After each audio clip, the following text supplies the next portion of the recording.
koy dalal jàmm ci jotaay bi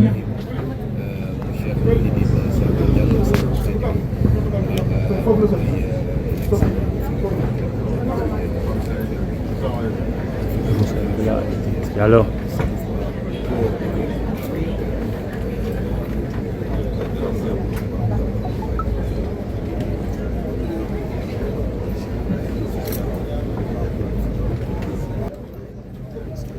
ñu bàyyi cheikh bi mu def ñaan ci jotaay bi et à l'arrivée du gouverneur. Ah d'accord. On attend donc le gouverneur qui va faire son entrée. Voilà, donc le gouverneur qui va regagner la loge officielle.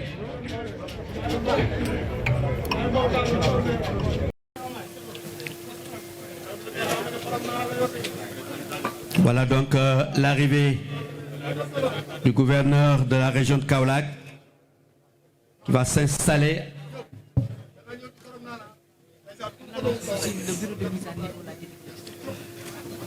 Nous saluons aussi l'arrivée de la directrice du bureau de mise à niveau, comptoir du sel.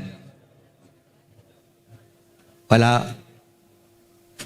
Vont s'installer donc ces partenaires techniques et financiers qui vont regagner la tribune officielle.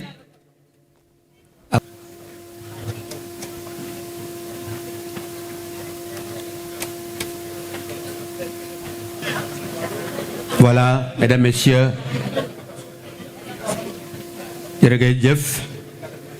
saluez aussi la présence des communicateurs traditionnels. Voilà.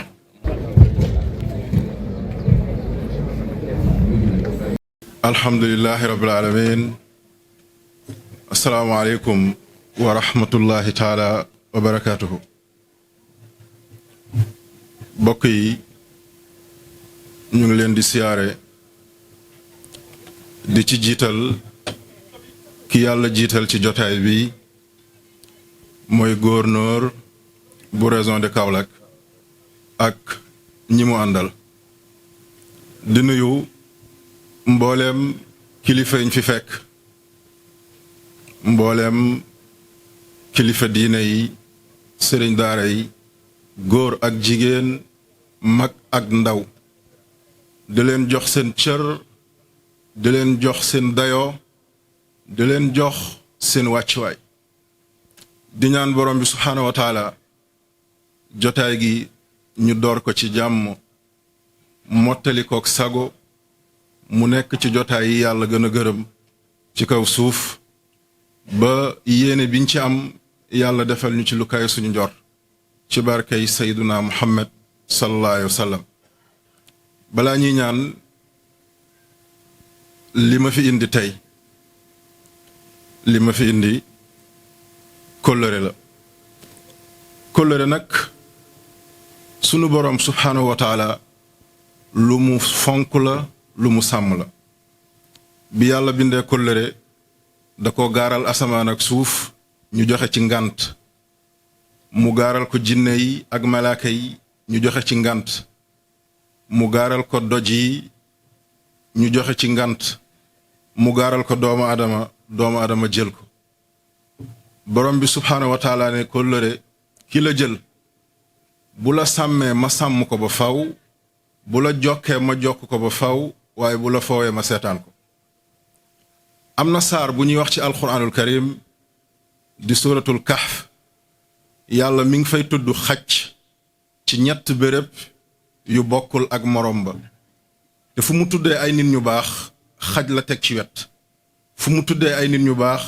tudd na fa xaj xel dina laajte ñu baax ñii lu tax yàlla di indi xaj ci seen wet yàlla tudd fa xaj ndare ci kaw kóllëre la ko tudde asxaabul kahfi ay ndaw lañu woon ñu gedd seen dëkk ngir jaamu yàlla ngir bëgg borom bi subhaanahu wa taala xaj bi doon ànd ak ñoom ci bi muy neex bi mu naqaree moom it dafa gedd dëkk ba dem fekk si leen ci xuntu góog nga xam ne fa lañu tëdd moo tax bi yàlla di tudd di ñu baax ñooñu mu tuddaale ci li nga xam ne mooy seen xaj loolu li ma ci bëgg a wax mooy kóllëre lu mat a bàyyi xel la lu mat a fonk la soxna Awa Sarr woy juróom bu jigéen sama jigéenu woy jur la di Cheikh Mouhidine Kaolack li muy rëy rëy yépp jàpp naa ne moom la fi amoon comme càmmeñ sëriñ bi fonkoon ko lool bëgg ko wekk ko jox ko cër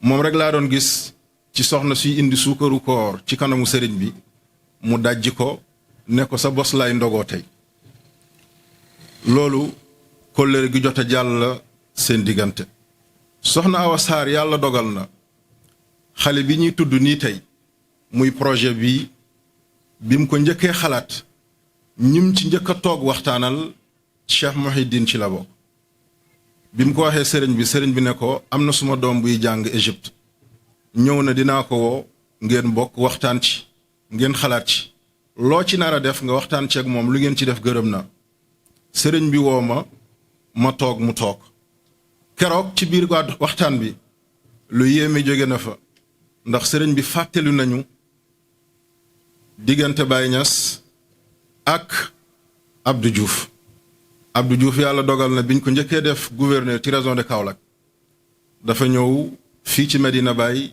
ziyaar si wuy juróom muy Maulana Cheikh Ibrahim Niass woo njobootam di alxaaji Abdoulahi Niass ne ko mu toog ne ko kii lañ fi yebal mu nekk gouverneur bu région bu Kaolack boole naa leen ngeen tiyante muy kóllëre goo xam ne dinaa leen ko laaj keroog yowmal xiyaam kàddu gi bés boobu lañu ko sëriñ bi wax sama diggante ak soxna Awa lii yëpp yoon la pour buy wane ne kóllëre gi doxoon diggante waajur yi moom lañ fas yéene gën a yeesal gën ko dëgëral moo tax bi mu ñu waxee bés bi ñu ñëw teewli si ko yàlla na lépp mot ak sago beneen bi ci topp maa ngi ñaan kilifa yi ñu bàyyi xel ñu mel ni moom olof day faral di wax naan góor baax na waaye jigéen baax na soxna si ci jigéen yi jàmbaare yooyu la bokk mooy madame si yàlla dogal na bi yàlla bindee asamaan ak suuf jigéen daf ci am place boo xam ne góor ñi sax amuñu ko ci wàllu mat ci xelu jigéen moo gën a mat ci xelu góor ci wàllu muñ ci ni yàlla bindee jigéen ak góor jigéen moo gën a mën a muñ gën a mën a dëkku ci misaal bu gàtt góor yàlla bind ko ngir buy ëmb waaye bu yàlla dogalan loolu ci ñoom luy metti lay doon mbokk yi beneen bi ci topp yàlla dogalul ci góor muy wujje waaye yàlla dogal na ci ñoom loolu mën a xew xoolal jigéen ni mu mënee supporter loolu te amul benn góor boo xam ne tarfatal ay ni mën na supporter loolu ci benn minute kon yaa dënn bi yàlla def ci soxna moo ëpp doole ci yaa dënn bi yàlla def ci góor loolu ndogalu yàlla la mu am ay jigéen yoo xam ne it ñu tiye seen pas-pas tiye seen réew jàppale seeni njaboot bu ñu jëlee ci misaal ku mel ni Cléopâtre nga xam ne mas na nekk buuru Égypte nekk empereur bi mujj jiite Égypte économiquement politiquement ci mboolem fànn yoo xam ne réew mi ngi ko doon dox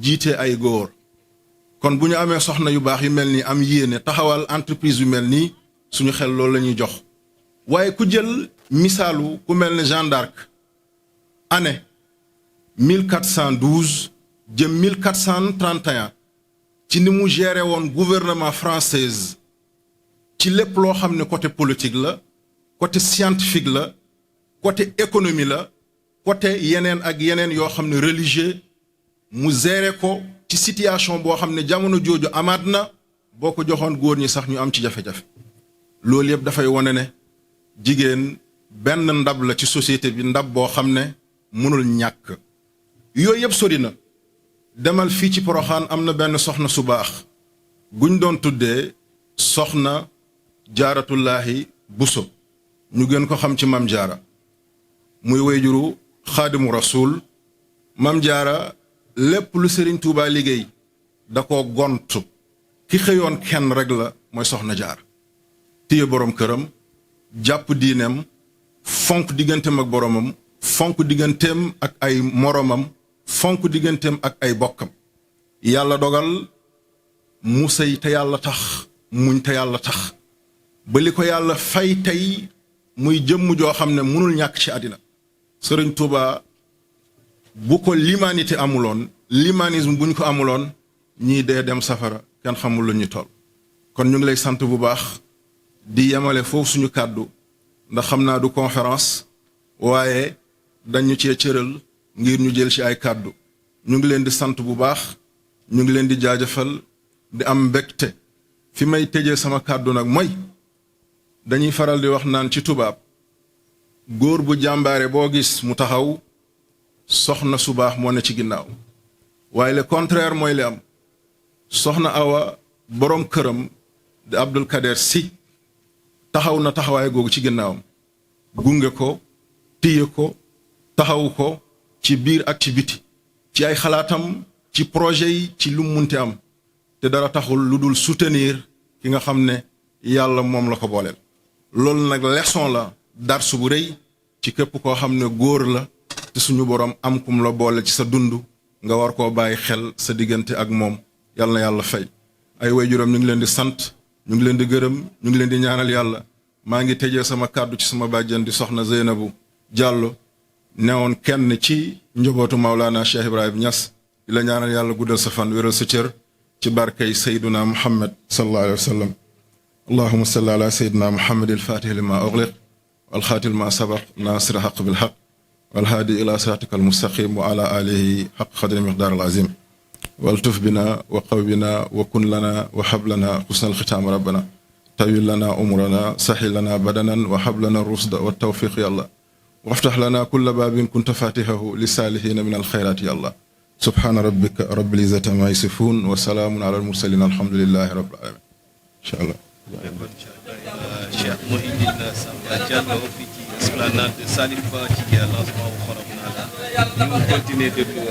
jërëjëf sëriñ bi yal na yàlla nangu ñaan yi feddali kóllëre bi leer na fa tabarakallah fi nga daanelee fa lay yëkkatee di nuyu ki nga xam ne mooy soxna Seynabou Diallo di conseillère municipal mais aussi di femme de développement di femme sociale kon suñ ko gisee ci wetu Awa véritablement du bett kenn mais ñuy nuyu aussi ñi nga xam ne ñoo fi teewal autorité yëpp di ñëw nag ci li nga xam ne moo di kàddu gi parce que naaj na te am na ci ñoo xam ne tey am na yeneen itte yu leen di xaar moo tax du ma def rek lu dul d'abord comme niñ ko waxee woon rek jébbal kàddu gi pour le mot de bienvenue madame la première adjointe au maire de Kaolack di madame Tall Mami Mbow.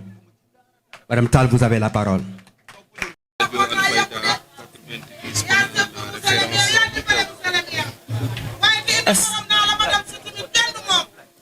Assalamu alaikum wa rahmatullahi wa barakatuhu. Bismillahir rahmanir rahim.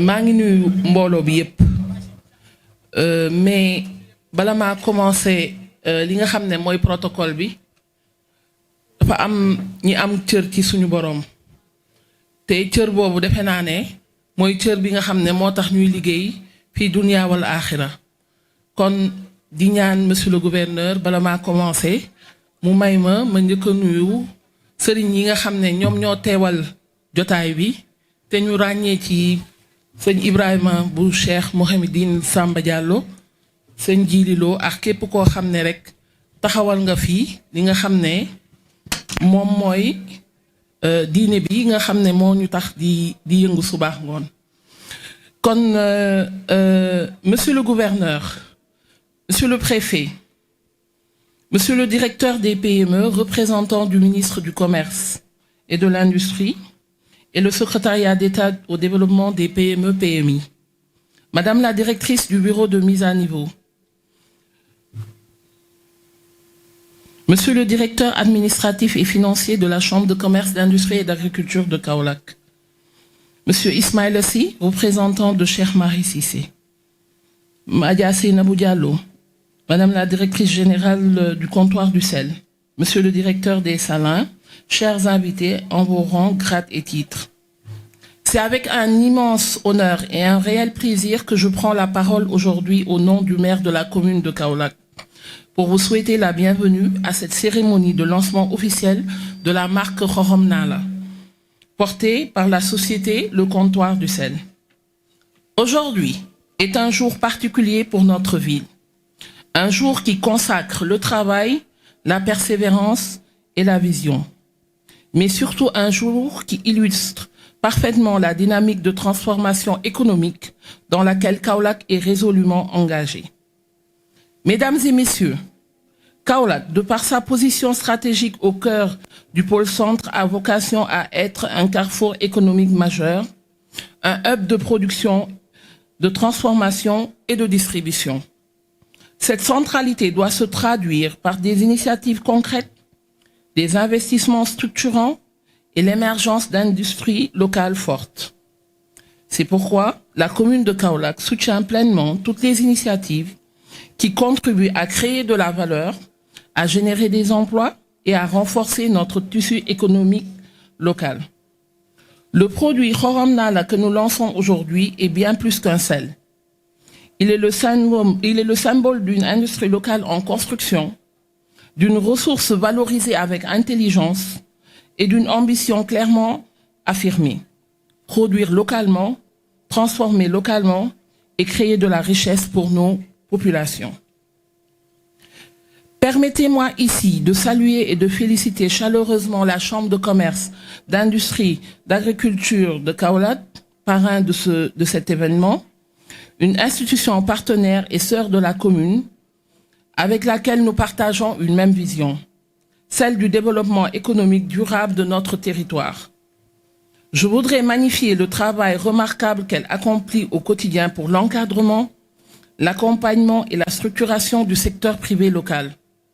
L'aboutissement de ce projet en est une illustration concrète, inspirante.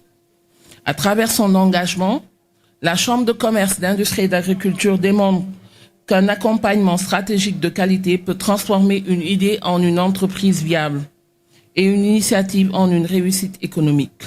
Nous l'encourageons à poursuivre dans cette dynamique au service de nos entrepreneurs. Je voudrais également adresser mes sincères remerciements aux autorités administratives avec à leur tête Monsieur le gouverneur de la région de Kaolack pour leur accompagnement, leur disponibilité et leur engagement constant en faveur du développement économique local. Mes remerciements vont à l'ensemble aussi des partenaires. Mesdames et messieurs, nous célébrons également aujourd'hui une femme d'exception que je voudrais que vous applaudissiez, Madame Awa Sarr. Madame Awa Sarr, votre parcours force le respect, votre détermination inspire et votre réussite honore toute la ville de Kaolack. Votre action prend une dimension encore plus forte en ce mois de mars, mois dédié à la célébration des droits des femmes et de leur contribution essentielle à nos sociétés. À travers vous, c'est toute la femme entrepreneur que nous célébrons, courageuse, innovante et résolument tournée vers l'avenir. Permettez-moi d'adresser un message appuyé à toutes les femmes entrepreneurs de Kaolack et du Sénégal. Osez, persévérer et innover. Vous êtes au cœur de la transformation économique. Et la commune de Kaolack restera engagée à vos côtés pour accompagner vos initiatives, valoriser vos talents et renforcer votre place dans le tissu économique. Aujourd'hui, avec Xoxom Nala, c'est toute une ville qui est fière. Je formule le vœu que Xoxom Nala connaisse le succès qu'il mérite et qu'il ouvre la voie à de nombreuses autres initiatives industrielles dans notre territoire. Je vous remercie pour votre aimable attention et vous souhaite une excellente cérémonie. xanaa ñu bamtuwaat ko tuuti rek ci wolof mooy ne tey jii dañu am mbégte bu mag tey pour wax au nom de monsieur le maire de la commune de Kaolack pour souhaiter leen bienvenue ci cérémonie bi nga xam ne tey Xoxom Nala muy marque bi nga xam ne société comptoir Le Sel moo ko taxawal. Kaolack ñëpp xam nañ ko dafa nekk ci benn position stratégique boo xam ne mun nañ wax ne tey booy wax pôle centre moom moo nekk xolu pôle centre yàlla jagleel ñu ko mu nekk benn carrefour boo xam ne même booy génn Sénégal wala ngay dugg itam jaaree ko sous-région bi forcément il faut nga jaar par Kaolack.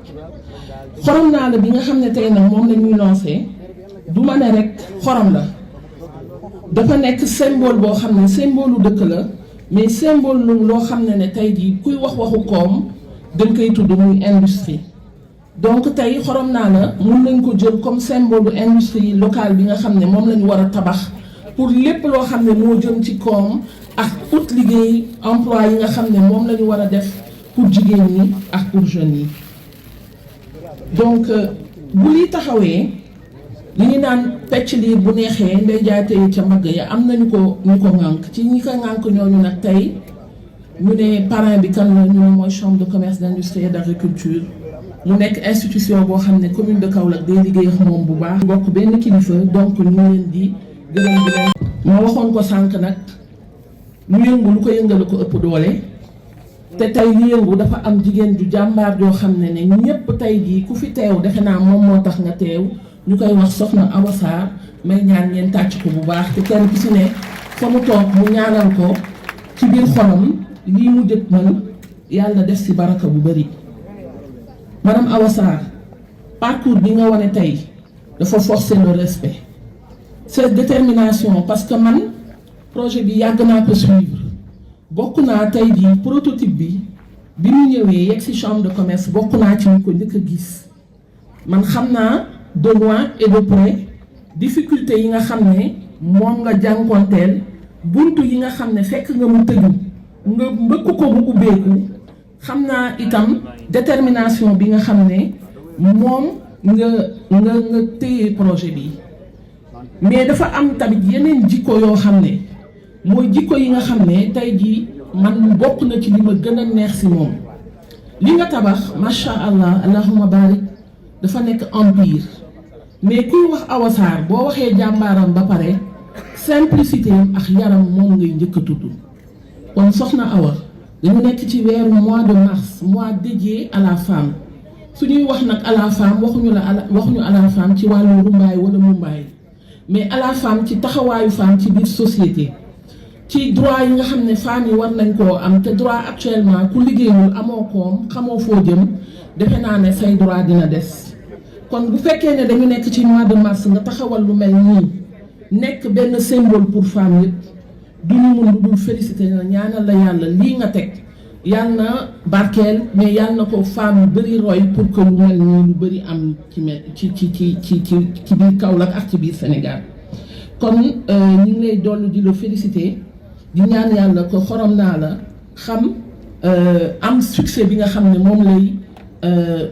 moom la yelloo fi may mujjee rek mooy di la wax ne Dompak ci sot la bokk xam ngeen ni commune de Kaolack à travers le bureau économique local dafa teg benn programme boo xam ne actuellement plus de 300 groupements dañ leen regrouper en 10 coopératives monsieur le maire utal leen financement boo xam ne dem na ci 500 millions utal leen maison économique de la femme yi nga xam ne foofu la ñuy transformer utal leen li nga xam ne mooy boutique de référence yi nga xam ne moom laa lay wax ne boutique yooyu dinañ ko utiliser pour jënd ci centrale d'achat bi li nga xam ne mooy xorom naa la dugal ko fépp foo xam ne rek ci biir Kaolack ci biir Sénégal fépp foo xam ne rek jigéen a nga fa di togg tey jii boutique de référence yooyu groupement femmes yi dinañ ko jël porter li nga xam ne mooy suñu combat à travers xorom naa la ñu jaay ko mu barke incha allah donc di leen ñaanal jàmm di leen remercier encore une fois merci.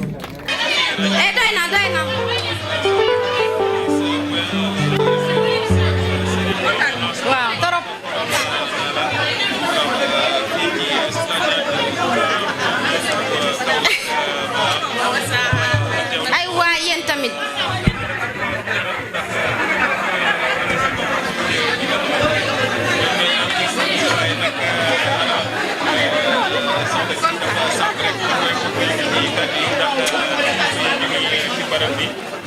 jamono bi ne ñu leen ko en direct ci rajo Alfayda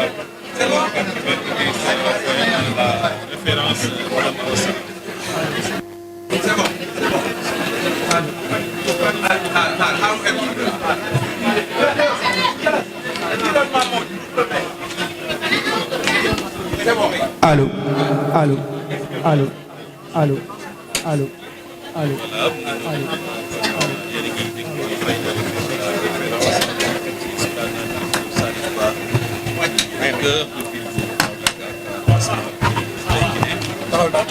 taxaw bu la. jërë ngeen jëf mbokk yi gannaaw bi ñu animé parce que loolu tam bokk na ci gars yi ci xorom si lañ bokk te comme dañuy xorom rek la ñëpp lépp safandoor benn yoon. Mesdames, Messieurs, nous allons vous laisser maintenant avec cette dame, symbole de résilience, symbole de développement social, symbole d'endurance et de pragmatisme. Elle s'appelle Awa Sarr, directrice générale du comptoir du sel.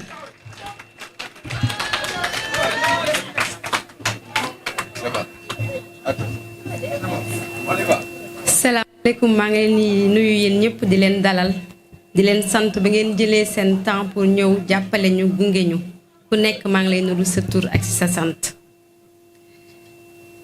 Mesdames, Messieurs, honorables autorités, chers partenaires, chers invités, à vos rangs et grades. Aujourd'hui, je ne lance pas seulement une marque. Aujourd'hui, je tiens une promesse. Une promesse faite à la petite fille que j'étais dans cette région de Kaolack. Une promesse faite à ma fille. Et une promesse faite à cette terre. Oui, à Kaolack, il est possible de rêver grand. Il est possible de réaliser de belles choses. Je suis née sur une terre où le soleil, l'eau et le vent travaillent ensemble. Une terre qui produit une richesse simple mais essentielle, le sel. Mais entre cette promesse et ce moment, il y a eu 10 ans. 10 ans de travail, 10 ans de doute, 10 ans de combat. Et une seule décision, ne jamais abandonner. Aujourd'hui, ce rêve a un nom, Xorom Nala.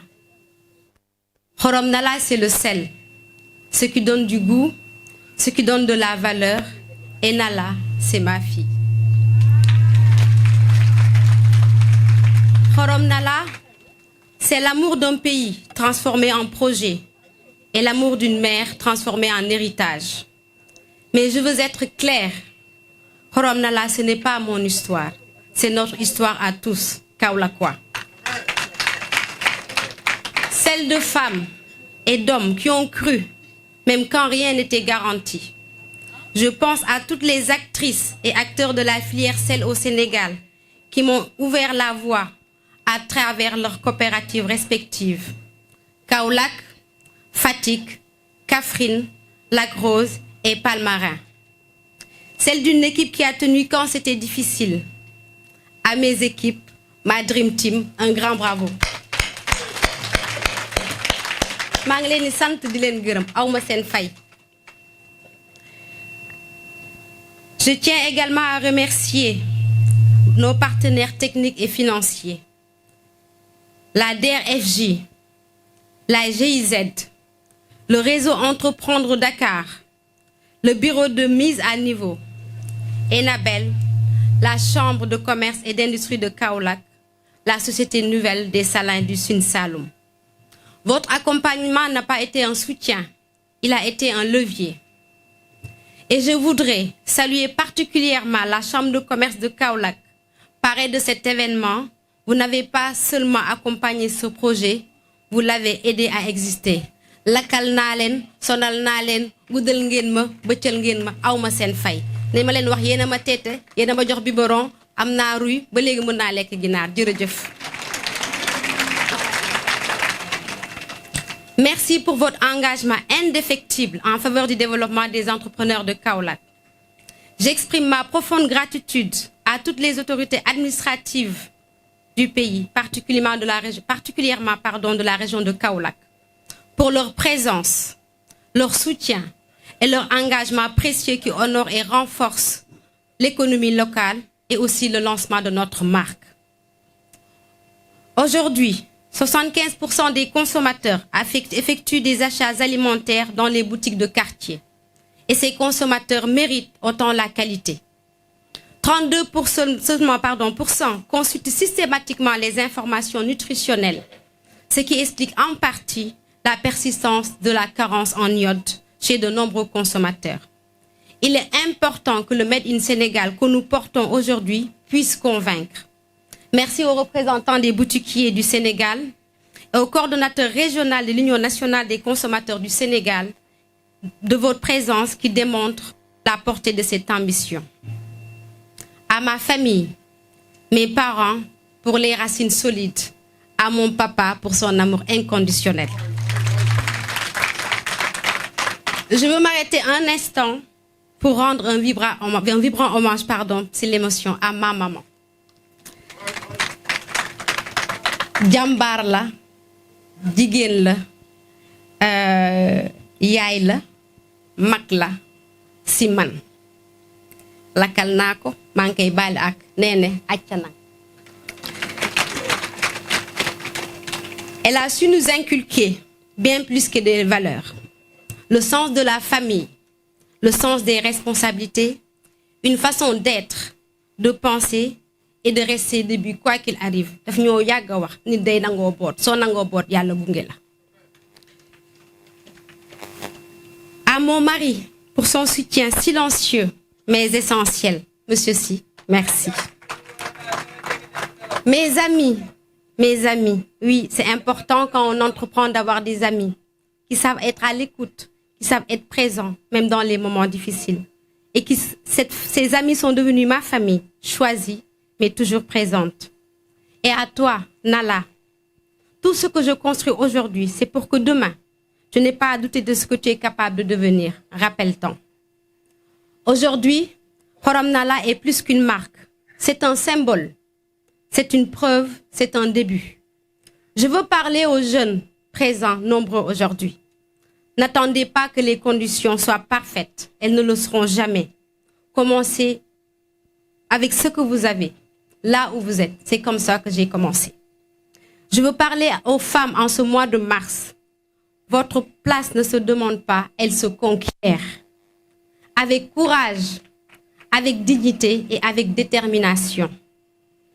Et retenez ceci, si une fille née aux abattoirs Nangan, abattoir peut le faire, alors c'est possible pour moi, pour vous, pour nous tous. Je vous remercie et je voulais juste remercier, je ne peux pas citer tout le monde, Sophie, Demba, Hassan, ñi may gis ñëpp ñi ma mënta tudd lim yëpp gis naa ne sonn ngeen si seen liggéey ci tool yi leen waaye yegg si ngeen fii tey gunge ma maa ngi leen di jaajëfal maa ngi leen di gërëm. Version olof bi nag moom xanaa di wax sama mbokk jigéen ñi rek niñ ko waxee dooleel jigéen moo dooleel kër moo dooleel borom kër moo dooleel njaboot bi mu fa fi indee lii tey c'est parce que yaakaar naa ne am na ay borom kër yu si mën a liggéey am na ay jigéen ñu si mën a liggéey ngeen jàppale ñu jàppale ñi nga xam ne dañoo am gëm-gëm bi ñi nga xam ne dañoo investir si ñun yaakaar si ñun man ma yaakaar ne sama dëkk laa ko mën a defee mu mënuma ko defee feneen la preuve bi ma ne damay def lancement bi ñu bëri ñëpp dañu waxee ndax doo ko defee Dakar ma ne xorom bi de bayee wuñ ko Mauritanie Kaolack lañ koy bayee donc Kaolack rek laa ko mën a defee fan nga koy defee Kaolack te j'en suis très fière vraiment merci encore pour tout.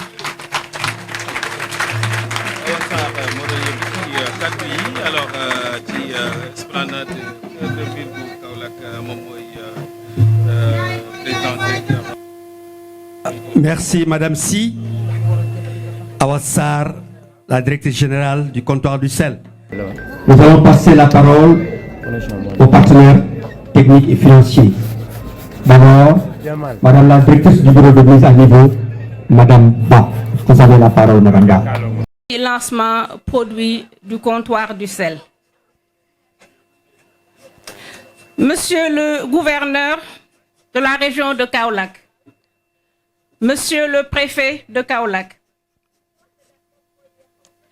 Madame la représentante du maire de la commune de Kaolack, Monsieur le représentant de la Chambre de commerce et d'industrie de Kaolack, Monsieur le directeur des petites et moyennes entreprises, représentant le secrétariat d'État au développement des PME, PMI. Messieurs les guides religieux ici présents, Madame Seyda Seynabou Niass, Madame la directrice générale du comptoir du sel, Madame Awassar Si, distingués invités, chers partenaires, c'est pour moi un véritable honneur de prendre la parole aujourd'hui à Kaolack, cette terre généreuse qui allie tradition et dynamisme entrepreneurial, pour célébrer ensemble le lancement de la marque Xorom Nala ou Xorom Nala, comme nous le voulons. Je tiens tout d'abord à remercier chaleureusement Madame la directrice générale du comptoir du sel pour son aimable invitation et pour l'engagement remarquable dont elle fait preuve dans la valorisation de nos ressources locales. Son initiative est un exemple concret de ce que nous souhaitons encourager au sein du bureau de mise à niveau. Des entreprises qui osent, qui innovent et qui placent la qualité et la compétitivité au cœur de leur stratégie. Je voudrais également saluer et remercier très sincèrement Monsieur le secrétaire d'État en charge des PME et PMI, Monsieur Ibrahim Thiam, ici représenté par le directeur des petites et moyennes entreprises, pour l'intérêt constant qu'il porte aux actions du bureau de mise à niveau et pour son soutien indéfectible aux entreprises sénégalaises engagées dans la modernité et la compétitivité. Son engagement est pour nous un guide et un encouragement au quotidien. Xorom Nala n'est pas simplement un nom, c'est une promesse, celle d'un produit issu des marais salants de Kaolack, transformé localement, porteur de savoir-faire ancestral, mais aussi résolument tourné vers les exigences du marché moderne. Normalisation, industrialisation, amélioration continue. Voilà les piliers sur lesquels repose cette belle aventure.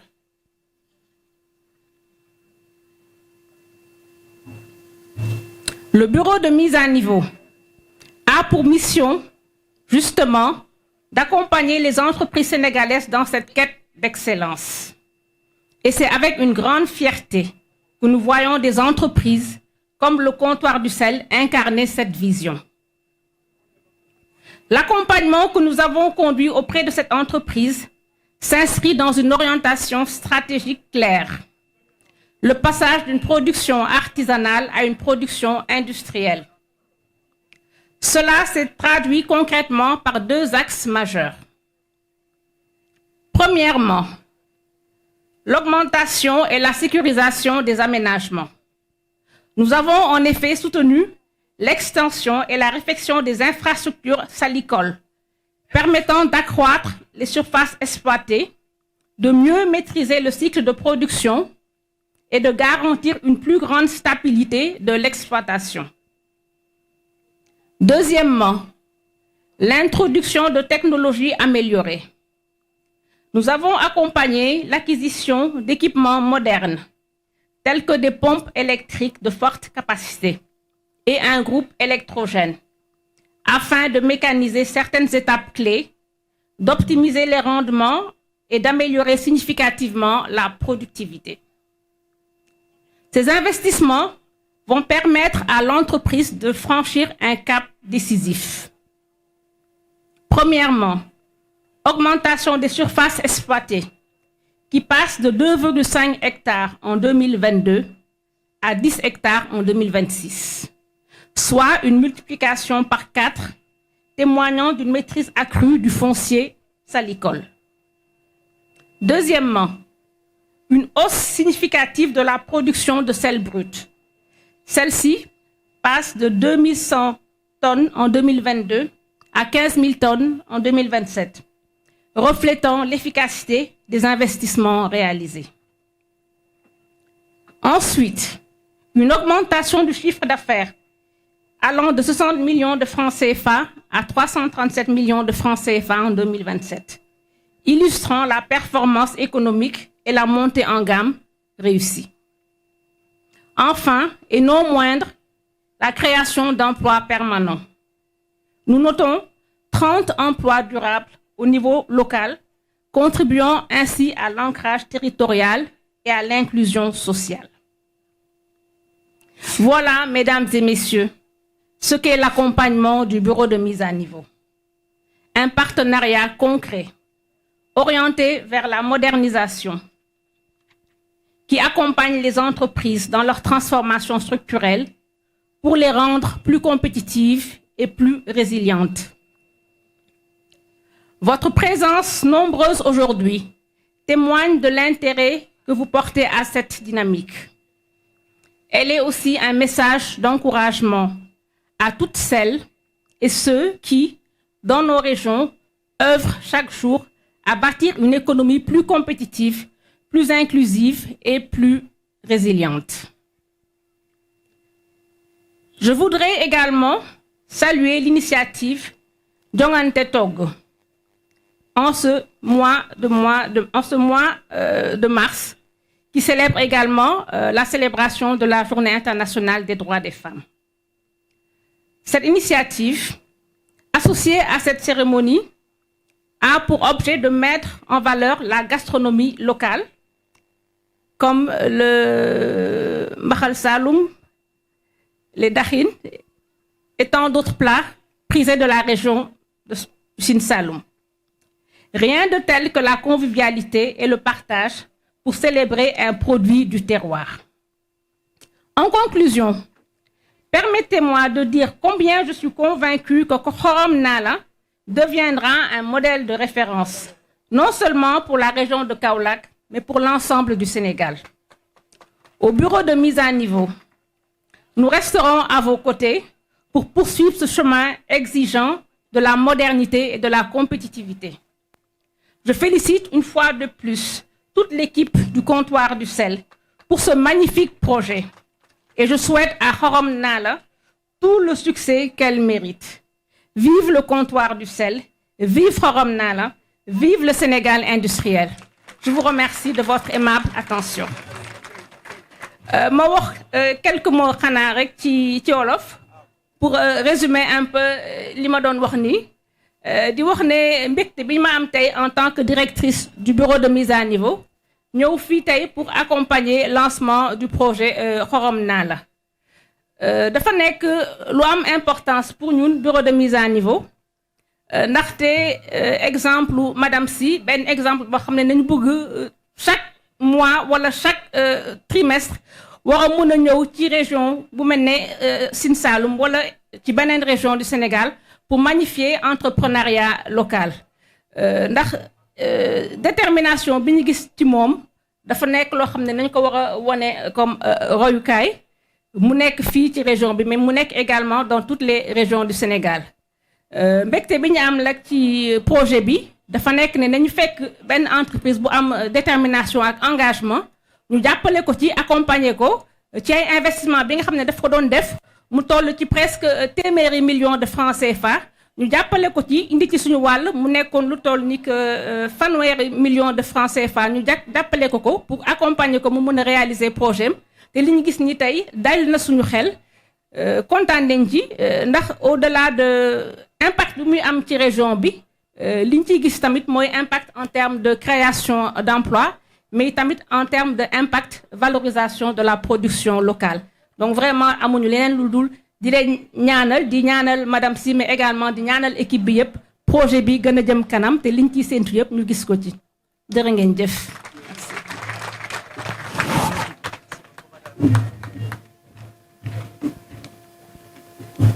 Merci Madame Ba, la directrice du bureau de mise à niveau. Di saluer présence suñu yeneen adjointe au maire yu yegg si léegi muy madame Ndeye Lobé Lam ak madame Ya Assou Sarr ñu ngi leen di nuyu bu baax leen delloo njukkal Alors nous allons passer la parole maintenant au directeur général des salins du Sine Saloum, M. Alain Bossuit.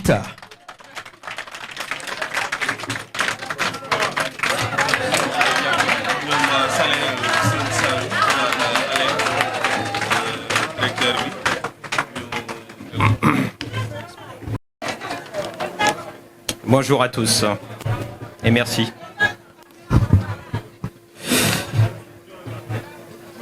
Mesdames et messieurs, honorables aux autorités, chers invités, en premier lieu, je tiens à féliciter Awa pour son parcours et la résilience qu'elle a su démontrer pour franchir l'un après l'autre les différents obstacles trouvés sur le chemin depuis qu'elle s'est engagée sur la route du sel. Ce qui a rendu possible de se trouver aujourd'hui à ce point d'étape du lancement de la marque Rolam Dalla. Cela a commencé avec nous, les salins du Sine Saloum, un beau jour de novembre 2022, où elle est venue frapper à ma porte avec audace afin de voir si nous pouvions lui louer une pelle flottante pour effectuer des travaux de digue sur son marais salant de Sing Sing. De fil en aiguille, nous avons progressivement pu échanger entre passionnés du sel, dessiner ensemble la direction à prendre pour développer son projet et apporter notre expertise en vue de transformer le site du marais salant de Sing Sing en un salin de type méditerranéen adapté à la climatologie de Kaolack et avec les mêmes standards techniques que notre salin de Dioran, en vue de produire un sel marin de haute qualité agro-industrielle. Ainsi, le marais salant de Sing Sing, dessiné et dimensionné pour respecter la chimie du sel en termes de surface et de moyens de pompage, est aujourd'hui opérationnel et en capacité de produire du sel majoritairement à plus de 99% de chlorure de sodium. Nous allons continuer à l'accompagner pour compléter les aménagements en vue de disposer d'installations de lavage et de stockage de sel de récolte et pour progressivement passer à une mécanisation de la récolte. Le sel ainsi obtenu sera complètement de haute qualité agro-industrielle avec une pureté de sel supérieure à 99,5% et donc en ligne avec les spécifications des industries agro-industrielles, agroalimentaires, qui utilisent le sel en intrants, comme Nestlé par exemple, ou d'autres industriels en local ou à l'export. Il ne faut pas se leurrer, et elle l'a bien compris, vouloir développer la filière sel industrielle passe par élever obligatoirement le niveau technique des sites de production de sel, afin d'être à même de pouvoir proposer aux clients de toute la sous-région un sel de haute qualité avec le label Made in Sénégal qui ne pourra souffrir d'aucune critique en matière de qualité. Le Sénégal a la chance de bénéficier d'un climat approprié et de sources d'eau de mer, surtout la région du Sine Saloum avec le fleuve Saloum. Il doit devenir le producteur et approvisionneur numéro 1 de toute l'Afrique de l'Ouest. Le sel est une filière stratégique pour le développement économique de la région de Kaolack. Parallèlement au sel récolté en sortie de marée, il faut savoir ensuite élaborer des produits finis qui vont répondre aux impératifs d'iodation de sel, d'hygiène et sécurité alimentaire, avec un packaging adapté pour proposer à tout un chacun des produits conformes en tout point aux réglementations alimentaires. Ainsi, au niveau de l'usine où l'on élabore les produits finis, le comptoir du sel est arrivé à ce point d'étape qu'est le lancement aujourd'hui de la marque Rolam Dalla, avec une gamme de produits proposés qui vont, on n'en doute pas, séduire et satisfaire les consommateurs. Félicitations à toutes les équipes et acteurs qui ont permis de concrétiser cette première étape. Le chemin est encore long et bonne continuation à tous. Je vous remercie.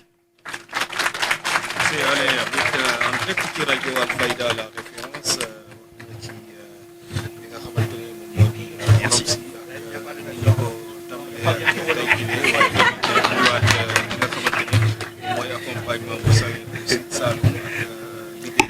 Voilà, merci, M. Alain Bossuit. Mesdames, Messieurs, nous allons maintenant passer la parole au directeur des PME, PMI, M. Henri Fall Carvalho, que je demande d'applaudir très fort, Mesdames, Messieurs. De saluer présence sous Imam K.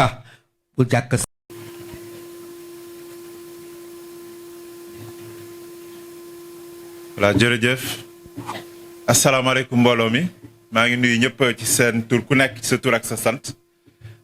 damay tàmbali rek par sant gërëm ñaanal sunu sëriñ bu baax bi fi nekkoon dem na sànq di sëriñ Cheikh Ibrahima Diallo di ko ñaanal yàlla may ko gudd fan ak wér te nangu ñaan yim fi ñaan yëpp jagleel ko mbooloo mi ak entreprise bu bees bi fi nekk tey di inaugurer benn produit bu bees di xorom Nalla donc ñuy wax amiin si ñaan yi.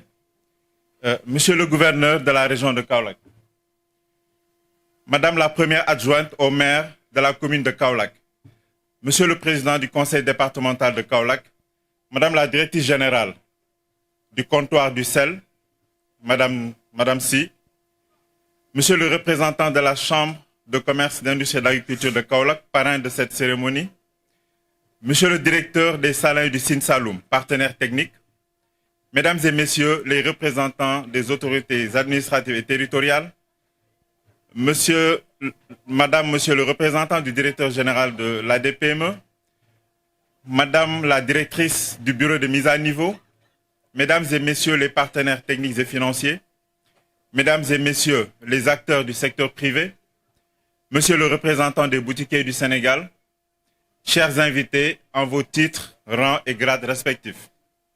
C'est avec un réel plaisir et un honneur particulier que je prends part à cette cérémonie officielle de lancement de la marque Xorom Nalla, portée par l'entreprise Le Comptoir du Sel, ici à Kaolack, au cœur d'un territoire historiquement reconnu pour son rôle stratégique dans la production du sel. Cet événement, au-delà de sa dimension symbolique, constitue une illustration concrète du dynamisme entrepreneurial local et de la capacité de nos PME-PMI à transformer les potentialités naturelles de notre pays en opportunités économiques durables, créatrices de richesses et d'emplois.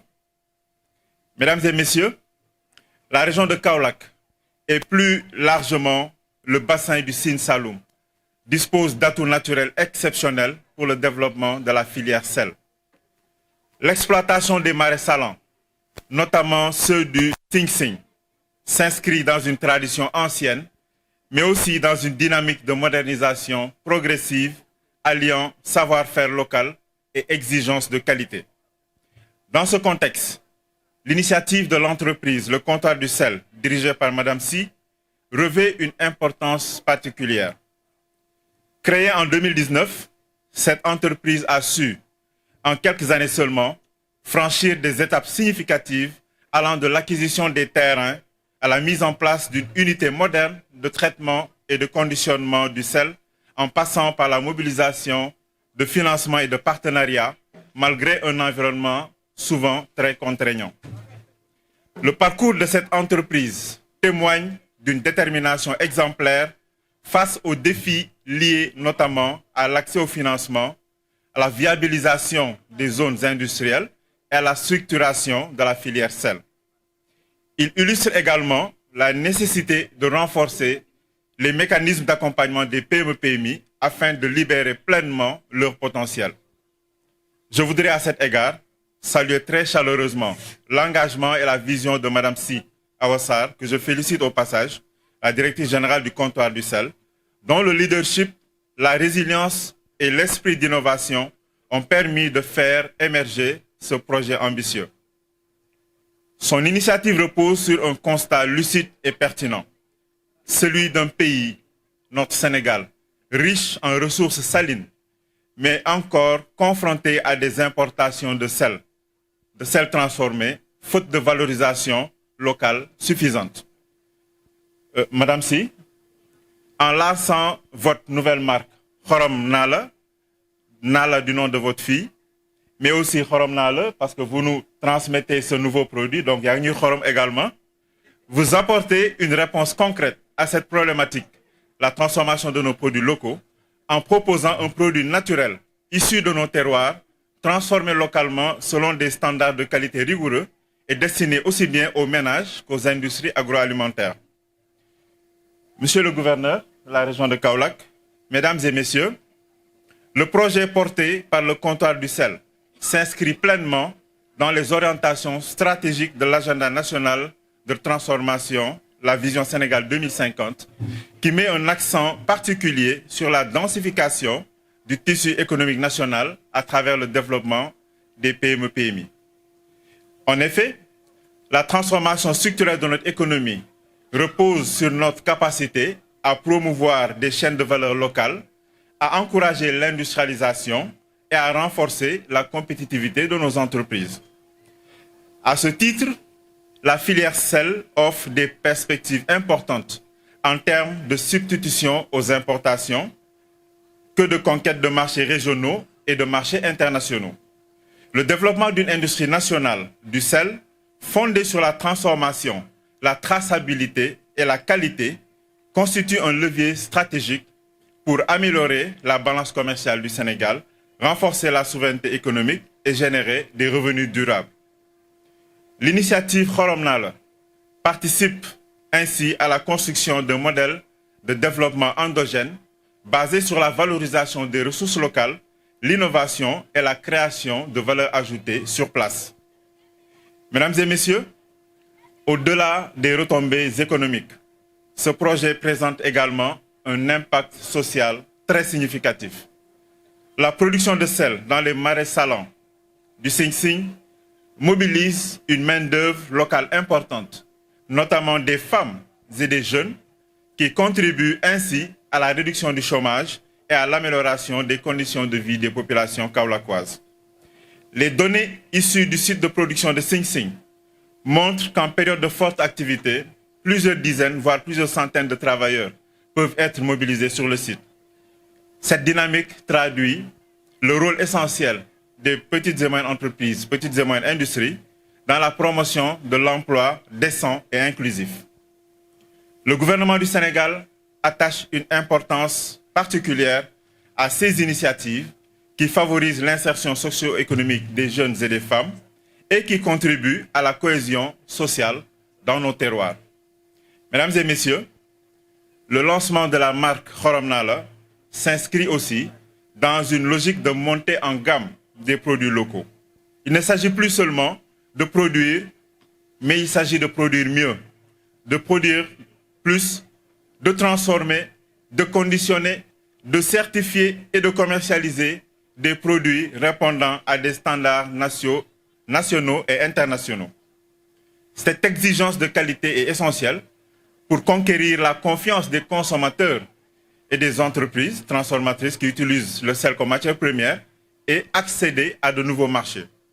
À cet égard, l'ambition affichée par le contrôle du Sénégal d'exporter ces produits vers l'espace UEMOA, mais aussi vers les marchés européens et américains, mérite d'être saluée et encouragée. Madame Si, nous vous souhaitons bon vent pour cela. Le positionnement stratégique de la marque Xorom Naa, dont nous sommes fiers, axé sur un assortiment de sel iodé de qualité, accessible et à des prix compétitifs, constitue un atout pour sa pénétration sur ces marchés. Mesdames et messieurs, chers invités, face aux défis identifiés dans la filière, notamment la faible transformation locale, l'informalité et les difficultés d'accès au financement, le gouvernement entend poursuivre et renforcer ses efforts en matière d'accompagnement de nos PME-PMI. Et cela va passer par l'amélioration de l'accès des PME-PMI à un financement adapté, le développement d'infrastructures industrielles viabilisées dans les régions, à l'image des agropoles, le renforcement des capacités techniques et managériales des entrepreneurs et la promotion de partenariats stratégiques entre acteurs publics et privés. Et ça a déjà commencé avec les salins du Sine Saloum qui entretiennent un partenariat exemplaire avec le comptoir du sel. Nous saluons et nous encourageons ce genre d'initiative. Dans cette perspective, comme j'ai dit, nous encourageons ce genre d'initiative qui contribue à structurer les filières porteuses et à créer des écosystèmes économiques dynamiques au niveau local. Mesdames et messieurs, je voudrais également saluer ici la contribution des partenaires techniques, à l'image des salins du Sine Saloum, dont l'accompagnement participe à l'amélioration des processus de production et à la professionnalisation du secteur. Nous intégrons à ces salutations et ces remerciements l'ensemble des autres partenaires techniques financiers notamment également, qui accompagnent ce processus. De même, nous n'oublions pas le rôle important de la Chambre de commerce, d'industrie et d'agriculture de Kaolack, un rôle déterminant dans l'encadrement et la promotion des initiatives entrepreneuriales locales. Madame la première adjointe, vous transmettrez à Monsieur le Président de la Chambre de commerce, d'industrie et d'agriculture de Kaolack, ainsi qu'à tous vos collègues, les autres adjointes au maire, vous leur transmettez également nos remerciements, nos salutations et nos encouragements. La synergie entre les différents acteurs constitue en effet un facteur clé de réussite pour le développement durable de nos PME-PMI.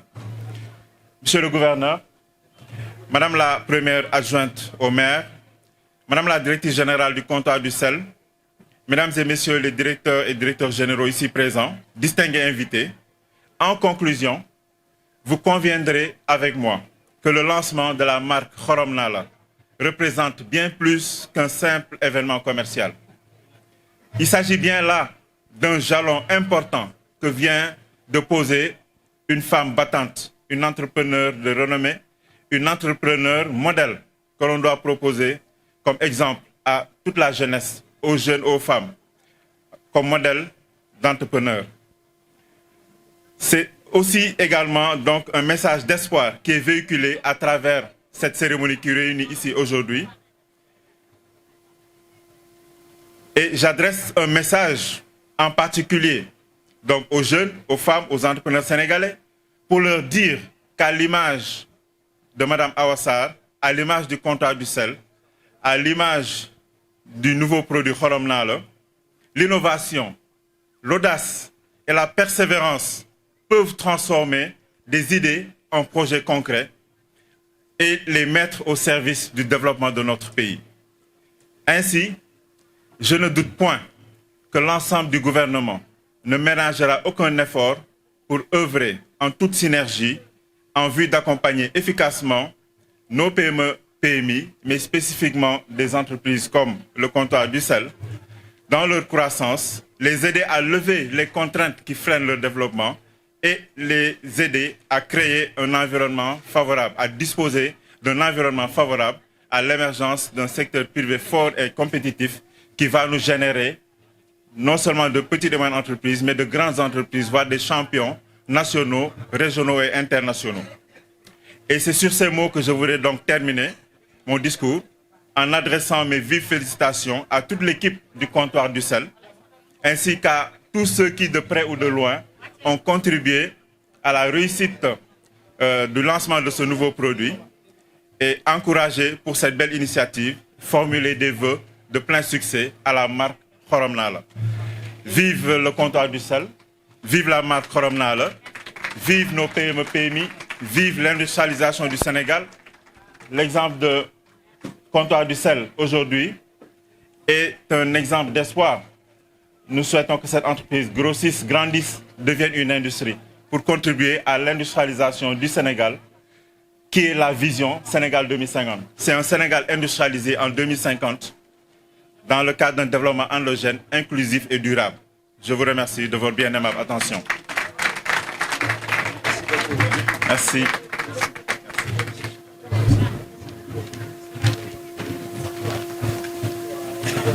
Voilà, merci aussi M. Henri Fall Carvalho et vive les PME et PMI. Mbokk yi ca kanam tuuti dina leen indil produit yi nga xam ne moom la ñu war a def vente aux enchères te li ci am solo ci xalaatu madame Awa Sarr li nga xam ne mooy jóge ci njaayum produit yi daf ko jagleel pouponnière Lamine Coulibaly bu Bongré ku ne xam na ne pouponnière Lamine Coulibaly ba muy juddu benn projet espagnol moo ko géré woon doon leen defal lu nekk waaye fi mu ne seenu wagg bopp la ñuy demee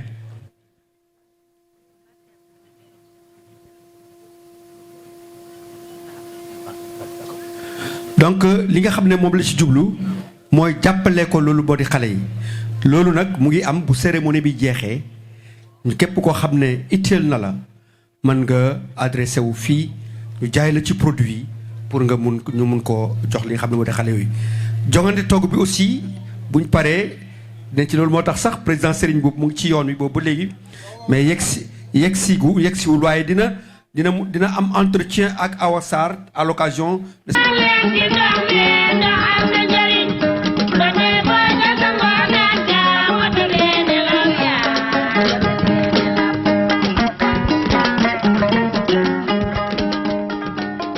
bi ñuy tàmbali toolu xorom yile di les marais salants de Sing Sing mi ngi tolloon ci 3 hectares dong tey jile tollu na ci 100 hectares ak lu topp liggéey ba metti woon lool ñu liggéey 2 at te mënuñu gis sax donjub xorom 2 pompe manuel yu 150 mètres cubes dong nga nekkoon ci tool yi at yi di weesu gëm-gëm bi di gën di dëgër vision bi di gën di sore jàmbaar yile tàmbale liggéey bi ne duñu bàyyi benn yoon noone ci la soxna si jóge dem seeti chambre de commerce bu Kaolack ñu taxawu ko boole kook ay partenaires techniques et financiers yu bare bari ñoom ñëpp mujjee gëm projet bi ñëw jàppale leen ci liggéey bi tey jile am nañu groupe électrogène boo xamante ne ni mooy servir comme centrale d'allumage ak 2 motopompe électrique yoo xamante ne ni capacité bi toll na ci 1600 mètres cubes heure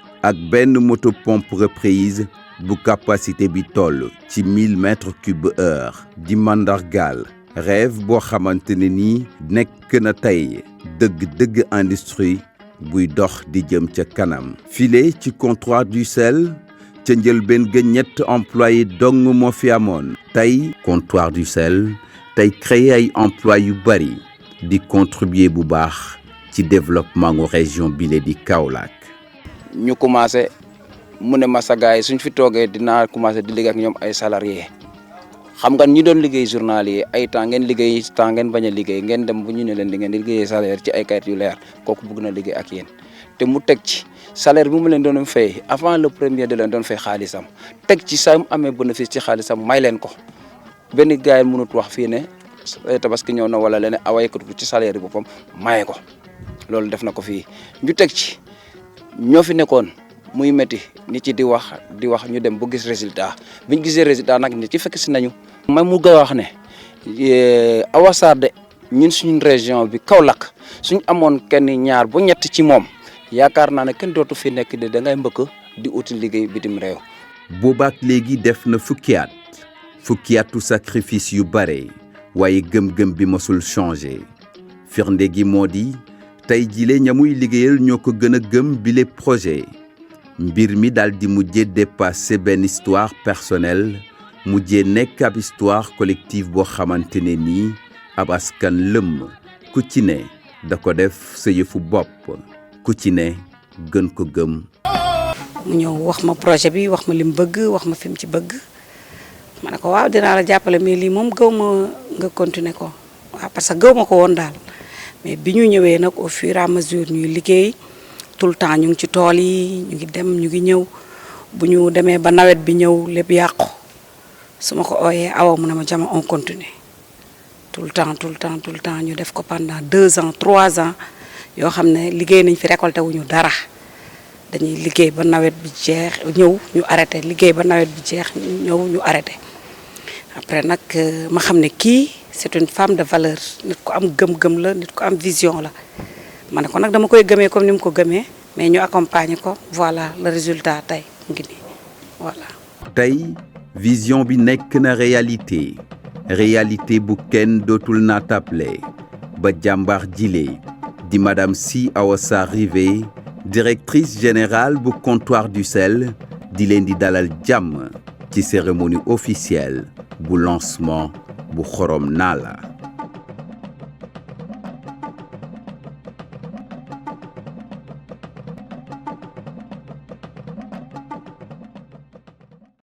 À Kaolack, au cœur des marais salants de Sing Sing, une vision prend forme. Transformer une richesse naturelle en une fierté locale. Faire du sel bien plus qu'un produit, mais plutôt un symbole d'engagement, de travail et d'avenir. Le comptoir du sel, c'est bien plus une unité industrielle pour moi. C'est avant tout l'envie d'offrir sur le marché un produit fini qui répond aux exigences de qualité, aux normes de qualité, d'excellence comme on le retrouve sur le marché aujourd'hui. Tant en termes de qualité du produit que répondant aux exigences de l'OMS quant à l'utilisation de l'iode comme il se doit dans l'alimentation.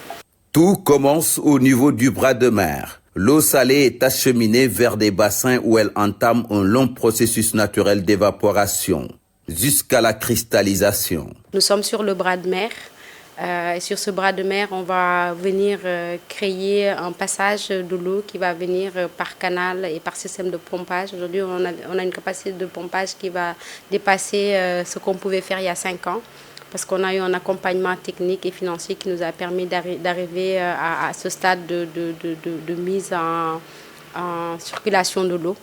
Ça, c'est la première étape pour faire du sel de qualité. Il faut que l'eau puisse être emprisonnée, que l'eau puisse pouvoir prendre le temps de la maturation. Parce que tout est dans le temps, parce qu'on a le soleil, aujourd'hui on a le vent. Et on a le type de sol parce qu'il faut que le sol soit boueux pour pouvoir capter l'eau et pouvoir prendre le temps de maturation pour faire du sel de qualité. Mais pour franchir un cap, le comptoir du sel a fait le choix stratégique de s'appuyer sur l'expérience d'un acteur de référence, les Salins du Sine Saloum. Un partenariat qui marque un tournant décisif dans la modernisation du projet.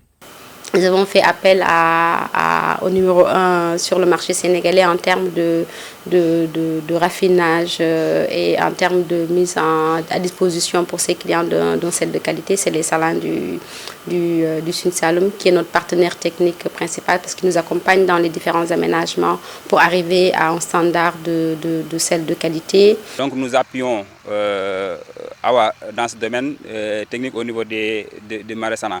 Donc on a franchi une étape parce qu'actuellement aujourd'hui on peut produire au niveau de Sine Sine du sel de qualité, mais malheureusement actuellement on n'a pas encore d'installation de lavage pour pouvoir atteindre la pureté extrême qu'on en a ici, quoi.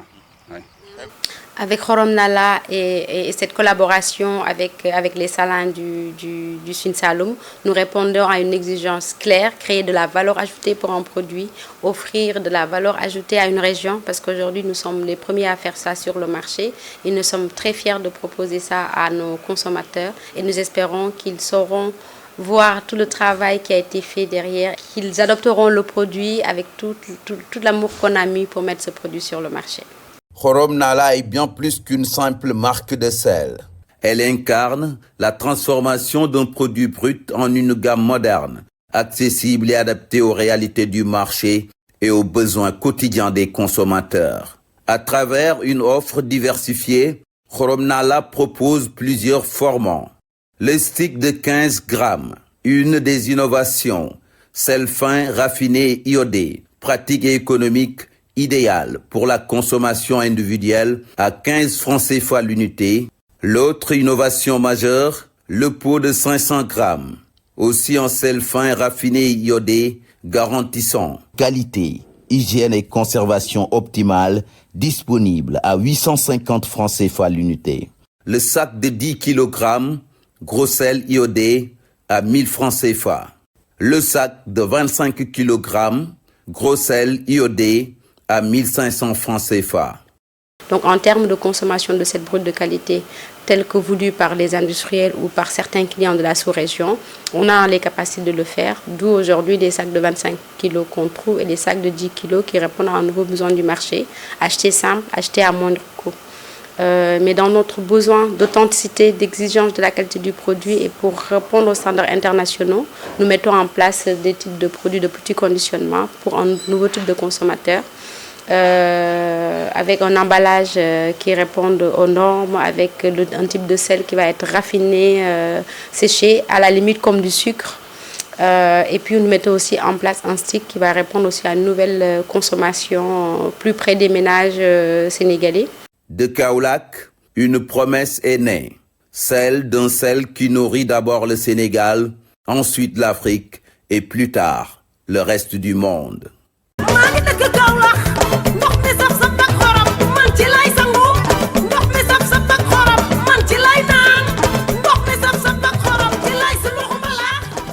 yàlla na sa jàmm yàgg. madame si lépp loo somb yàlla na nga ko jot. xorom naa la ci kaw ci kanam cin yëpp doo leen def lu dul xorom naa la moom rek a ñu saf. merci moom rek la ñuy topp. jërëjëf Ndiolé merci. dinañ ñëw ci yeneen artiste bu gouverneur waxee ba pare parce que xam ngeen ne autorités yi aussi il faut ñu yeewi leen mais dama bëggoon rek yëgal le public du cœur de ville ci ndigalu madame Tall di leen yëgal ne foire internationale bu Kaolack dina démarrer le 23 avril. Ce sera du 23 avril au 10 mai. Foire internationale bu Kaolack bi ñuy def chaque année fii dina ubbi fii ak weer maanaam le 23 avril dina dem ba le 10 mai donc ñuy ñaan waa Kaolack ak waa Sénégal ak waa bitim réew yëpp ñu préparer événement boobu de la FICA qui aura lieu donc du 23 au 10 avril. Alors mesdames, messieurs, nous allons maintenant passer au terme des allocutions. Nous demanderons au public de rester après parce qu'il y a autre chose à faire après l'allocution du gouverneur qui aujourd'hui représente donc le secrétaire d'État chargé du développement des PME et PMI. Donc monsieur le gouverneur, vous avez la parole. Sëñ Mor Thioune.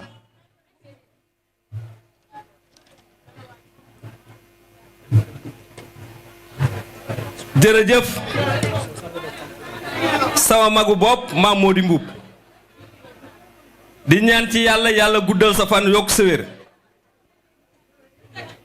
madame si kii bëgg a wax mooy gouverneur de la région de Kaolack Mouhamadou Mokhtar Wade di ko xam ne tey cosaanu Kaolack la lan moo tax ma ne cosaanu Kaolack la fii di Saalum di capitalu gerte gi ak xorom si nekk na fi AA ci gouvernance bu Kaolack ñu yaakaar foofu lay yem ak Kaolack mu ñëw nekk fi préfet département bu Kaolack ñu yaakaar foofu lay yem ak Kaolack mu ñëw nekk fi gouverneur de la région de Kaolack sëriñ si Cheikh Mahi gërëm ko Cheikh Ahmed Tidiane Niass gërëm ko Sëriñ Babacar Kane gërëm ko ngir lan nangoo liggéeyam ak yaram ak tegginam ak respecté doomu aadama fonk doomu aadama bëgg liggéeyam uf ak njabootam waaye monsieur le gouverneur lu ñuy dimbalee jigéen rek sa loxo nga ca bis boo mas a dem xam naa ne bisu tey bii moo la ci gën a neex ndax da ngay ku bëgg sa yaay ci moom laa gisee nit koo xam ne yaayam mooy sëriñam kon soo ñëwee ci bis bu jigéen def mu mel nii xam naa ne mbégte moo mas a am ci kaw suuf mbégte mi la ko gënal waaye ki koy def nag monsieur le gouverneur dafa am problème ak géographie ndax bi muy def géographie ba mu fa jógee daa dem géo am fa jëkkër ñu koy wax Kader si bàyyi Kader si mii moo ma njëkk a signé contrat Alaaji Jaabi si ca gingi neew waaye madame si yaa ngi sëy ci kër goo xam ne lambi jéegi sëykat la yaayu Kader daa sëy bañ koy dàkkantelee bàyyu Kader ay dangay Jaabi si moom rek moo ko am ci jigéen madame si dégg naa ko madame Ñang dégg naa ko madame Diouf dégg naa ko waaye ay dangay Jaabi si moom rek moo ko am kon monsieur le gouverneur ñëw na ànd ak adjoint préfet Mouhamadou Lopez ànd ak mbooleem CRD bu Kaolack ak CDD bu Kaolack waaye kilifa diine yi fekk si ko fi ñuy ay partenaire am kon monsieur le gouverneur ñu jox la kàddu gi almaami bi ci Fuuta doole Cheikh Omar Fuuti yu Taal taalibe Cheikh Ahmed Tidiane Chérif Aboul Abbas yàlla sa jàmm yàgg nu ma mel yaa ma ko def lu ma doon yow la je suis le chargé de communication à la gouvernance Kaolack.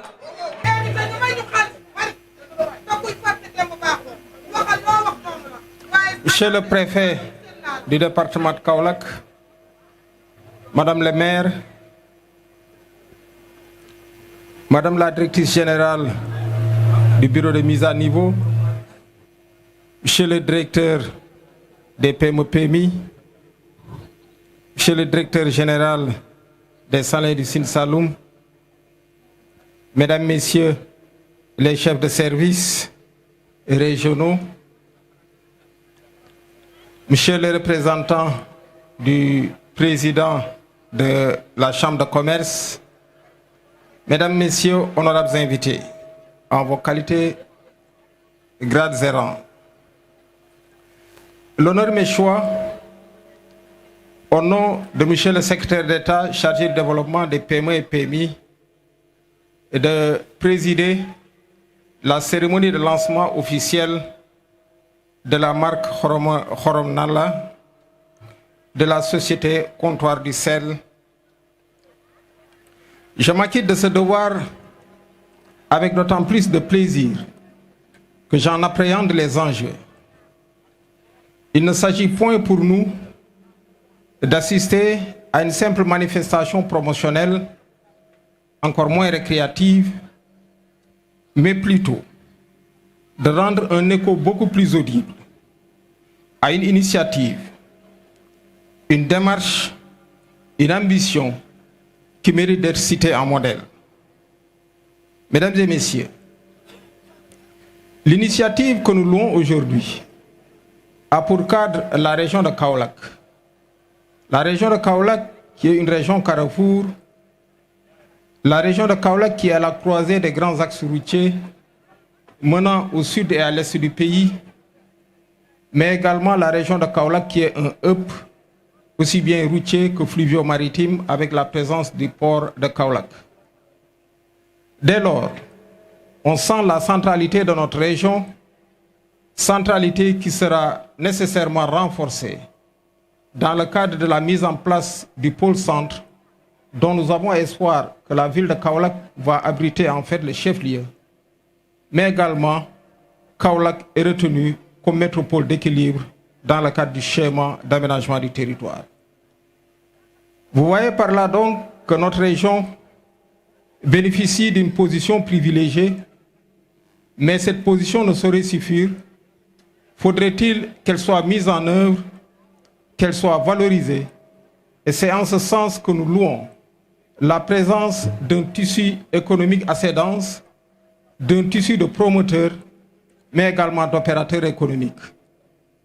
Et parmi les membres en fait de ce tissu qu'on peut citer, on peut retenir Madame Awassar, Madame Si. Vous voyez par là, Mesdames, Messieurs, que Kaolack est dépositaire d'une forte tradition en matière économique. Aujourd'hui, il est impossible de citer les grands opérateurs de ces pays sans y associer en fait ceux de Kaolack. Et Kaolack, bénéficiant de cette position privilégiée, Kaolack également peut compter sur de nombreuses potentialités, aussi bien agricoles, mais également au-delà, on peut parler de la présence du sel. En cela, on est bien doté par la nature, d'autant plus que nous avons la présence d'un plan d'eau continental d'une forte salinité. À cela également, on y associe la présence du soleil durant toute l'année, et Kaolack est connu également pour sa forte chaleur. Vous voyez par là donc que la conjugaison de tous ces facteurs que nous venons de nommer sont propices véritablement au développement de l'exploitation du sel. Cette opportunité-là a été saisie par un ensemble d'opérateurs, et parmi ceux-là donc, il y a le comptoir du sel du Sine Saloum. Mesdames et messieurs, en mars 2024, notre pays a vécu sa troisième alternance démocratique. Et cela à la faveur de l'arrivée au pouvoir de son Excellence M. Bassirou Diomaye Diakhar Faye. Ce dernier, dans le cadre de la mise en œuvre des grandes politiques publiques, a fait le choix de l'endogénisation, mais également de la souveraineté économique. Souveraineté qui passe nécessairement par la mise en valeur de nos territoires, et mise en valeur de nos territoires qui ne peuvent être supportés que par des acteurs économiques très dynamiques. Et parmi ceux-là, on peut distinguer, une fois de plus encore, Madame Si Awassar. Madame Si Awassar, qui est en fait la promotrice de cette initiative, et en sa double qualité de femme et d'entrepreneur, en plus de cela également d'être un émigré de retour, parce que tout simplement elle pouvait faire le choix du confort de rester en Occident, mais elle s'est dit que non. je retourne dans mon bercail, je retourne dans mon terroir pour essayer de participer au développement économique véritablement de mon territoire.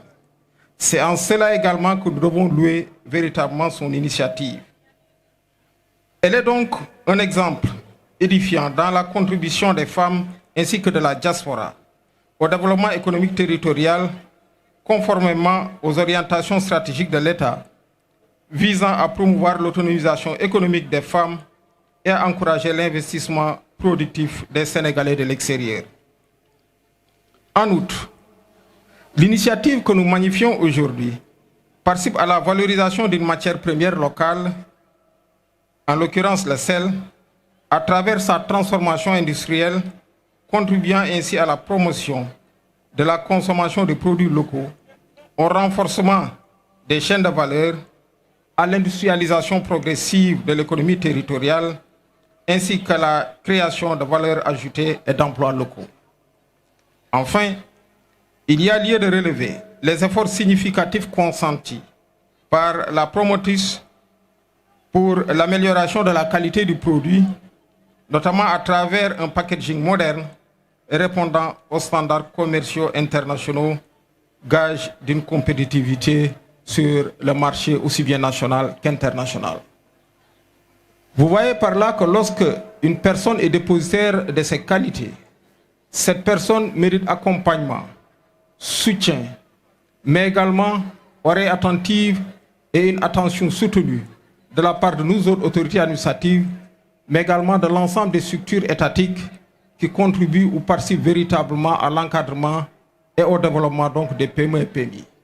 Ainsi s'explique la présence du bureau de mise en œuvre, mais également du directeur des PMI. Madame Sarr, la voie de l'excellence que vous venez de choisir, certainement vous n'allez pas évoluer seul, parce que nous tous, ensemble acteurs territoriaux que nous sommes, nous nous engageons d'être à votre côté pour véritablement que votre initiative puisse être couronnée de succès. En cela, vous pourrez toujours compter sur l'administration territoriale, mais également les chambres consulaires qui sont là, au-delà également les collectivités territoriales, mais surtout c'est un appel que nous lançons à l'endroit des populations pour que celles-ci également puissent cheminer aux côtés de Madame Sarr, la soutenir en consommant local et en consommant également un produit de qualité. Il s'agit, ou bien je vous nomme, Xorom Nalla. J'ai également espoir que véritablement ce produit, au sortir donc de cette activité, nous allons les retrouver là au niveau de l'ensemble des commerces alimentaires, mais également au niveau des grandes surfaces qui se trouvent aussi bien dans la région de Kaolack, mais également au-delà partout à travers le territoire national, parce que véritablement j'en appelle au patriotisme économique. Comme je le disais donc tantôt, on n'a pas le droit de la laisser seule. Voilà donc les quelques mots que j'avais à dire, et cela donc au nom du secrétaire d'État chargé du développement des PME et PMI, et au nom également de l'autorité ministérielle, je procède ou je déclare le lancement officiel du produit Xorom Nalla. Bonne réussite et véritablement l'Ichides Yalna ci Yàlla def barke. Je vous remercie de votre aimable attention. li ma mën a wax ci kàddu wolof rek ci tënk mooy tey dañuy ñëw ngir màggal initiative boo xamante ni initiative bu am solo la. lu tax mu am solo mooy ki nga xamante ni moom moo porte initiative bi non seulement jigéen la waaye ni ko doyen bi waxee woon c'est vrai que ci kàllaamay nasaraan dañuy ne toujours derrière un grand homme il y a toujours une grande dame, mais en la circonstance et en l'espèce cette fois-ci nous dirons que derrière chaque grande dame il y a également un grand homme, en la personne donc de mon ami M. Kadir Sy. Donc dañuy ñëw ngir jàppale ki nga xamante ni moom mooy Awa Sarr madame Sy, parce que li mu def dafa am solo. nga nekkoon Europe nekkoon en Occident mënoon na ne foofu rek laay toog maa ngi fiy gagné sama dund lii doy na ma waaye lépp li mu fa amoon teranga ñi mu fa amoon ak lépp li mu fa amoon daf ko fa bàyyi mu ne damay delluwaat fële ca Kaolack ma deng-dengi ak difficulté yi difficulté yi mën a toll incha allah naa fa dem ñefe comme ça ma jéem a seet ci lan laa mën a def ngir jéem a suqali fi xamante ni foofu laa soxe ko. bu boobaa nag bi mu fi ñëwee mu dugg ci secteur sel bi ñëpp gis nañu jéego yi mu ci dox. c'est vrai que ci tàmbali bi metti woon na lool waaye ci xarañteem ci détermination mu jàpp ci bu baax a baax ba tey mu mën ñu proposer produit bi nag li ñu ci gën a jàpp mooy qualité bi mu àndal ak packaging bi ndaxte xam nañu que ni en matière de marketing packaging daf ci am solo te gis nañu la plupart temps loolu mooy manqué en fait suñu yenn opérateur économique yi def na ci effort bu baax te également dafa dem vers l'industrialisation loolu moo ci am solo ndaxte bu ñu bëggee suqali suñu territoire yi il faut que ñu mën a transformer produit yoo xamante ni fii lañ koy produire ñu mën leen également transformer en produit industriel loolu yëpp a tax tey ñu jóg ci turu ki xamante ni moom mooy le secrétaire d'État chargé des PME PMI parce que moom mooy fi waroon ñëw waaye démb ci ngoon la am benn gàllankoor mu woo ma mu ne ma naa ko présider la manifestation bi waaye fekk na boobu lancé nañ déjà circulaire ak lépp pour wax naka lañ koy tertoo moom yaa xamante ni moom mooy autorité ministérielle ci kaw loolu maa ngi woo bépp doomu Kaolack ñu mën a accompagner madame Sy mën ko jàppale ci initiative bii te dama yaakaar ni dama rafet njort que à partir de la cérémonie d'aujourd'hui dootoo duggati ci benn këru Kaolack nga fekk fa beneen xorom bu dul xorom naan la te yaakaar naa ni tamit boutiquier détaillant yi ñu nekk ci biir région de Kaolack yépp à partir d'aujourd'hui ñëpp ci seen benn boutique di nga fa fekk xorom naan la te sénégalais yëpp tamit ma leen di ñaan ñu mën ko jàppale mën ko accompagner di consommer parce que loolu la ñuy wax loolu la ñuy wax patriotisme également économique parce que loolu def ci am solo ñëpp xam nañu que ñi xamante ni tey ñoom ñoo fi yore réew mi nga xam ne mooy Bassirou Diomaye Faye ci wetam ñu natt ci également ki nga xamante ni moom mooy monsieur le premier ministre mooy Ousmane Sonko ci loolu rek la ñuy woo mooy endogénéisation ak également souveraineté économique mënoo ko def tant que doo jàppale suñu opérateur économique moo tax daal rafet naa njort que waa Kaolack yëpp dinañ ci jàpp et incha allah dina ci am réussite totale maa ngi leen di jaajëfal. balaa ngay ñibbi lu mu ndaw ndaw nga ñibbeeg benn pot wala ñaari pot 10 000 laa commencé ku ma mën a jox 100 000 it ma jël waaye 10 000 laa koy jaayee ku ma jox 20 000 ma jël ku ma jox 50 000 ma jël ku ma jox 100 000 ma jël gars yi xorom leen ñu xorom nañ leen ba pare dellu leen xorom nag acca ñu leen di xaar balaa ñuy yeewi gouverneur ak autorités yi bii laay jaay ana Ablaye Diak ana waa comptoir du sel jël leen pot yi taxaw fii gars yi génne 10 000 voilà le président de la chambre de commerce yóbbu leen ko pot gaaw voilà le président de la chambre de commerce yóbbu leen ko pot yóbbu leen jël leen ci pot yi yóbbul ko jël leen ci pot yi yóbbul ko waaw président chambre de commerce voilà président chambre de commerce acca gaañi acca na acca ëppaluñ de xorom see bari rek 100 000 francs pour 100 000 francs pour madame Ba bureau de mise à niveau 100 000 francs la jëndee moom 100 000 francs bureau de mise à tàccu leen ko madame Ba 100 000 francs ah monsieur Henri Fall Carvalho moom tam jënd na benn à 10 000 acca gaañi na xoromu waay gars yi na xoromu Zara ngi fi de Zara Mbaye ngi fi de gars yi voilà gaañi 10 000 yaa ngi ñëw de acca 10 000 100 000 gisaguma 50 000 waaw 50 000 ah 50 000 génn na jàppal ci madame Ramadan 50 000 génn na foofu yaayu Awa Sarr ah madame Tall Mami Mbodj jënd na benn pot voilà acca gaañi acca na biir waay na biir na xoromu waaw ñu ne am na keneen ci kaw ku jënd benn à 10 000 na xoromu ah sama borom baraye bu rëy baa goog nag moom jëlal ma 10 000 yooyu Adja Soukeyna Sarr 20 000 jëlal ma beneen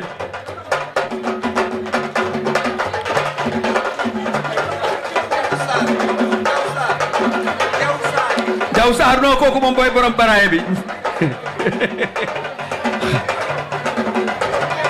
Jaw Sarr donc jënd na benn à 10 000 acca gaañi Nabir voilà donc la vente va continuer en attendant la dégustation ana Zara ah Nala borom xorom si voilà donc joxe na 30 000 moom tamit jënd na benn voilà merci monsieur Diallo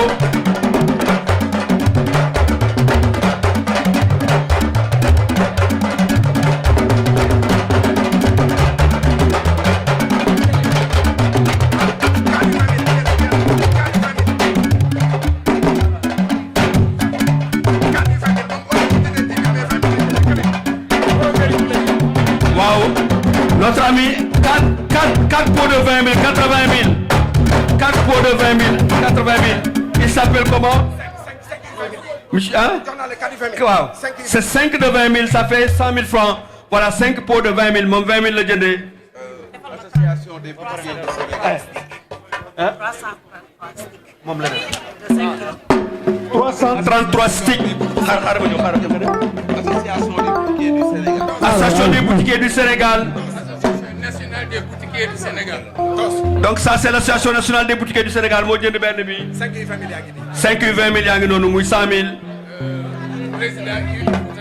Président. Président national il Fouta Jalon ñoo jënd loolu benn boobu. Waaw jama loo wax nga ne.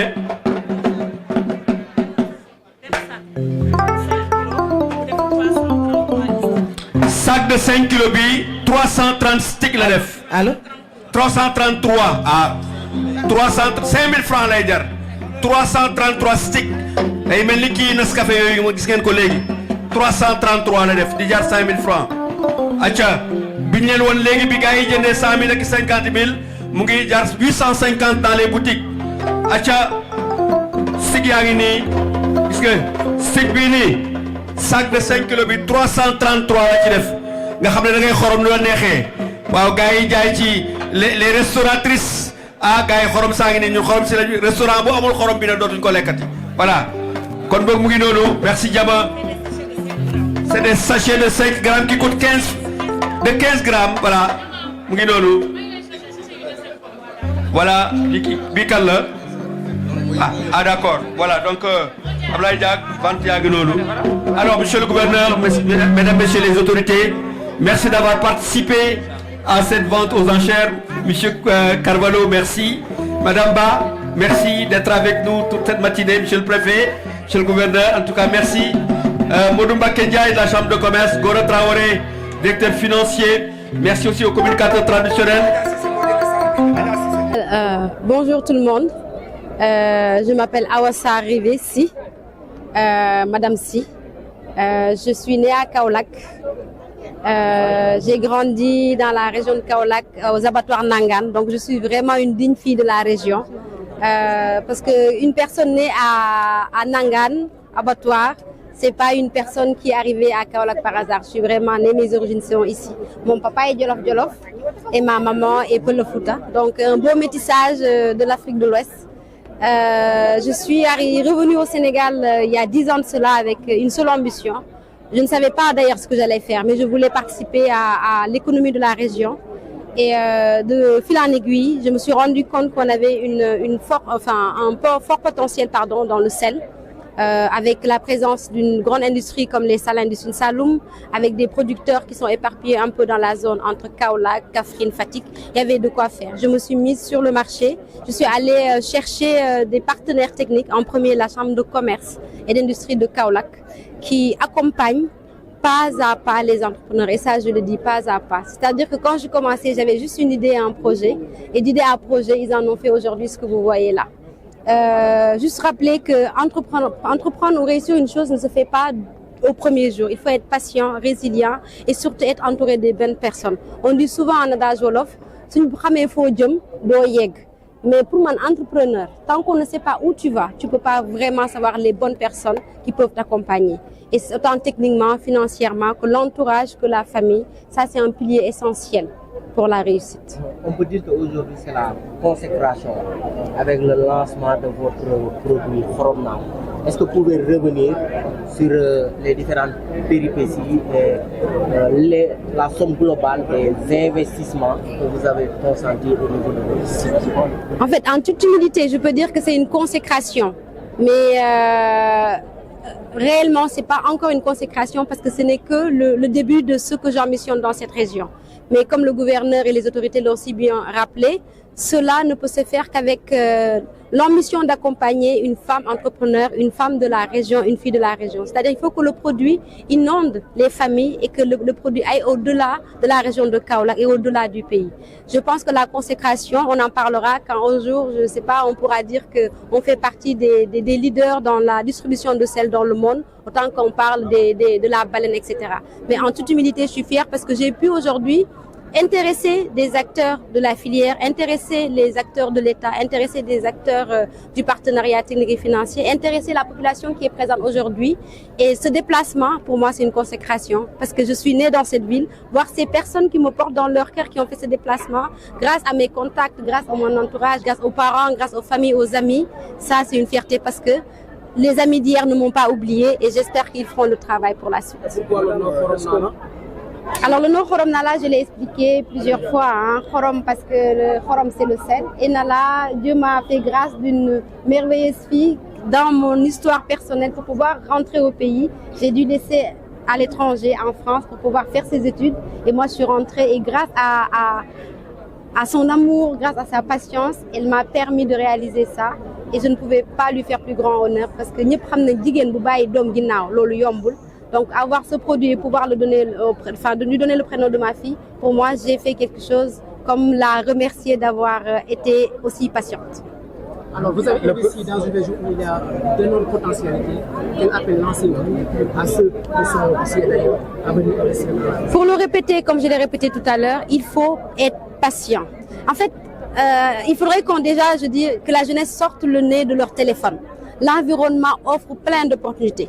Je pense que moi, je vis à Kaolack depuis 10 ans. Peu de gens me voient dans quoi que ce soit. Parce que je suis dans une dynamique de recherche pour créer quelque chose qui peut apporter du plus à mon environnement. Et c'est ça, il faut que les gens se disent que la réussite, ça se fait pas aujourd'hui. Il faut être patient. Il faut être accompagné. Il y a pas en fait, on peut pas réussir seul. On ne peut pas réussir seul. Pour réussir, il faut aller chercher là où il y a de l'aide. Et l'aide, on l'a. Moi, la Chambre de commerce, on l'a dit, c'est pas un partenaire financier. Ils n'ont pas d'argent à donner. Mais aujourd'hui, ils nous ont mis en place des outils. Quand les partenaires viennent, on a tous les indicateurs nécessaires pour pouvoir être accompagnés. Aujourd'hui, il faut aller chercher là où il y a des possibilités d'accompagner et accepter, et patienter et travailler. Il n'y a pas de secret. Le travail, il n'y a que ça qui paye. Moi, je commençais, vous l'avez vu dans le film, j'avais des bassines sur la tête, je dormais pas, je dors 3 heures par nuit. Vous qui avez réalisé le vidéo, vous avez vu le changement qu'il y a eu entre 10 ans et maintenant. Ça, il faut savoir perdre pour gagner. Et le marché que vous allez investir, c'est le marché local ou le marché international? Ah ben, comme toute industrie, on rêve d'investir le marché international. Mais petit à petit, l'oiseau fait son nid. Il faut commencer quelque part. Et moi, pour moi, je ne pouvais pas commencer ailleurs que dans cette région. On a des demandes parce que, en fait, la marque, elle est nouvelle pour les populations, mais la marque, elle existe pour les industriels. Donc aujourd'hui, on a fait le pari. Une fois que les industriels sont atteints, en tout cas, notre objectif, il est atteint, pardon. On va vers les populations et cette recherche d'offrir mieux que cette population. Après, bon, on espère être sur les supermarchés du monde entier. Le produit, une petite présentation du produit et les différentes gammes. Alors, nous, on fait plusieurs gammes. On fait depuis quelques années d'ailleurs, on vendait qu'aux industries, c'est-à-dire on vend par camion de 40 tonnes. Destiné à l'industriel qui en fait un intrant parce que souvent les industriels ils ont des machines de traitement, ils utilisent le sel pour le traiter, pour le mettre dans les bouillons. Aujourd'hui on vend en vrac pour les pays de la sous-région, la Guinée, le Mali, le Burkina. On fait des sacs de 25 kilos. On se rend compte que le pouvoir d'achat a fortement baissé dans ce pays. Il fallait offrir aux populations des alternatives. C'est le même sel, sauf qu'on a mis en plus petit pour permettre à des gens qui ont des moyens de subsistance beaucoup plus adaptés de pouvoir acheter ce sel qui leur correspond. Et on a fait du stick de sel. Vous allez voir, c'est la qualité de sel que vous trouvez dans les supermarchés. C'est la qualité de sel qu'on trouve dans les cylindres. Et il est accessible à chaque Sénégalais dans sa localité, dans sa commune, etc., etc. Et ça, c'est très important.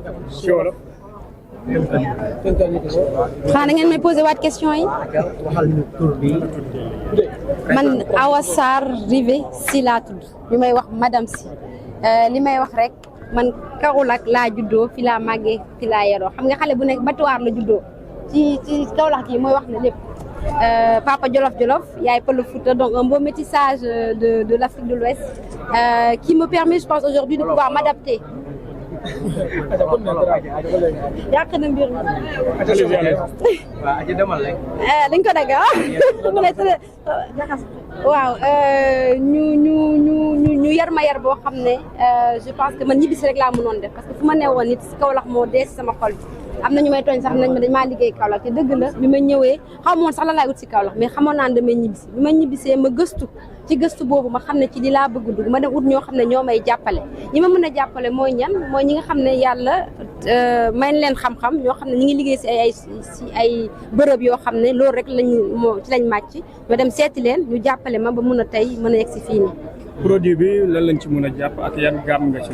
produit bi li ñu si mën a jàpp mooy dañuy def ay produits yu bëri yoo xam ne ku nekk fi sa mën-mën toll mën nga faa am xorom bi fi sa doole toll mën nga faa am xorom bi te doone man de xorom bi dañ ko defar pour mu baax pour ñu jaay ko ñi nga xam ne ñoo am déedéet ñëpp lañ ci boole moo tax ñu def lu gën a ndaw ba lu gën a mag donc képp koo xam ne yéene na suqat dëkk bi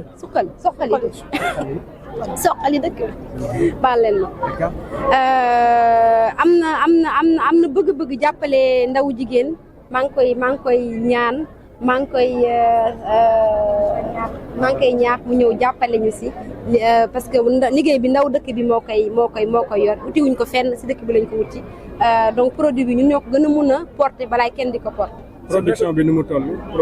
non on fait la tête de production non on fait une production bi ñuy def ñun si industriel donc du niveau marché bi rek d'ailleurs ñu ngi soog a dugg si marché bi usine bi yàgg na mais si industrie rek lañ ko doon gis tey dañoo bëgg a dugg si marché parce que dañoo xam ne ñu bëri amuñ xorom bu baax parce que xorom bu baax xorom du cafka rek xorom dañ koy lekk parce que iode bi ci nekk pour wér gu yaram la pour ndaataange jigéen ñi wéru li la pour naataange xale yi affaire yooyu noonu donc ñu bëgg a permettre population mën a am xorom bu baax bi ñu ne tey dañ ci la ñuy gëstu donc malgré que entreprise rendement la laaj mais ñun dañoo def partie sociale c'est-à-dire que ku nekk fi nga encore une fois fi nga toll ci sa mën-mën di nga mën a am xorom bu baax pour sa njaboot. c'est vrai que ñu ngi Kaolack tey est-ce que tey yaa ngi rêvé pour génne yeneen dëkk yi nga xam ne waaw loolu laay rêvé mais damay bëggoon balaa may def dara ci biti def ko sama dëkk ba pare parce que ñëpp di la dégg ci àdduna te sa waa dëkk ñi nga xam ne ñoom da nga leen a romb dem jox lu baax ñëpp te joxoo leen ko pour man amutoon sens bi ma ñibbisee loolu laa uti woon donc mënuma réaliser ñu koy laaj ci biti te jox ma ko sama waa dëkk ba.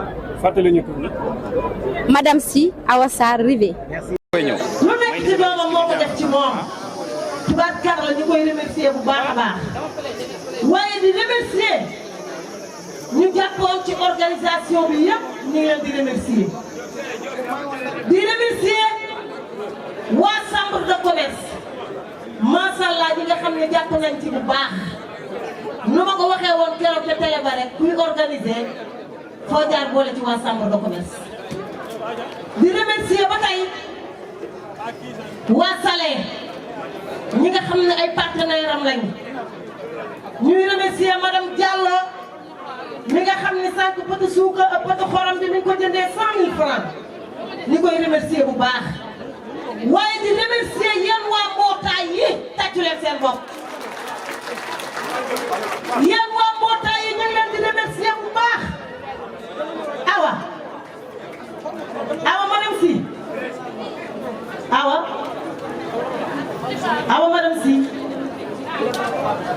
deuxième dame directrice vient dégg ngeen ba ma nee deuxième dame la wiccax loxoom tàccu leen loolu ba ma nee deuxième dame la wiccax loxoom awa kaay taxaw fii mbootaay yi kaay fii pare ngeen voilà waaw bul wàcc mbootaay yi laa leen wax yéen ñëpp awa madame Sy mi ngi leen di remercier ñu ngi leen di remercier bu baax a baax.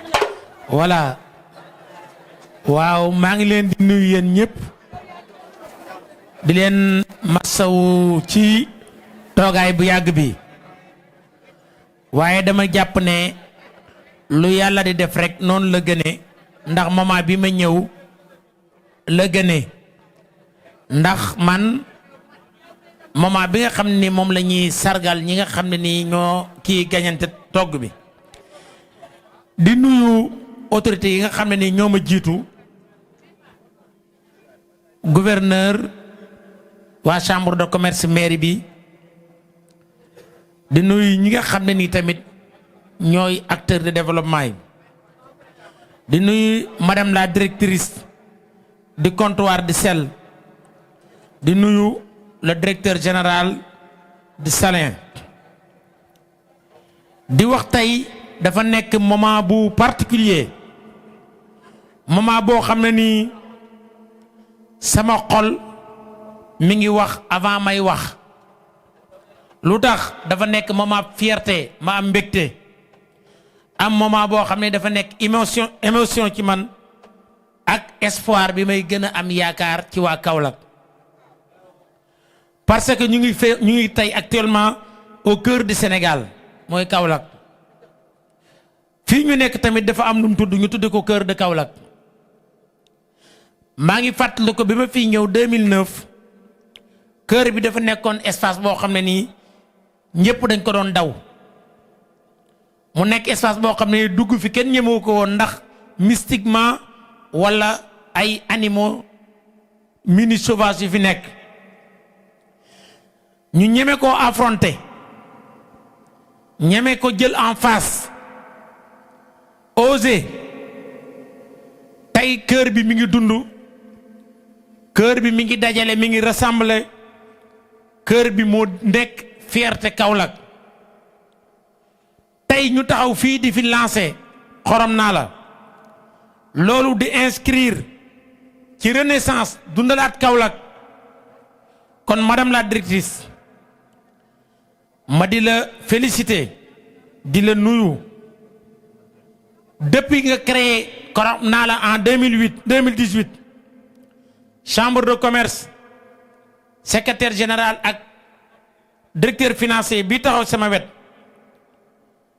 dañu am privilège accompagner la parce que jàppale nit neex na de waaye ki bëgg ñu jàppale la yow la ñuy jàppale kon nañ ko jël comme privilège ñoom ñu nekk à vos côtés ñu gëm projet tey jii ñu ngi gis résultat bi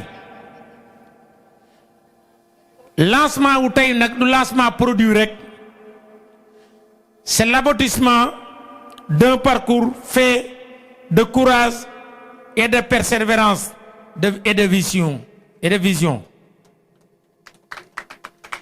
Vous avez transformé une idée en réalité. Vous avez transformé une ressource en valeur. Vous avez transformé un potentiel en opportunité. Et loolu moo tax Kaolack est fier de toi et de vous parce que vous êtes une équipe. Et maa ngi remercier baax je voudrais aussi également saluer et remercier les Salins de Saloum.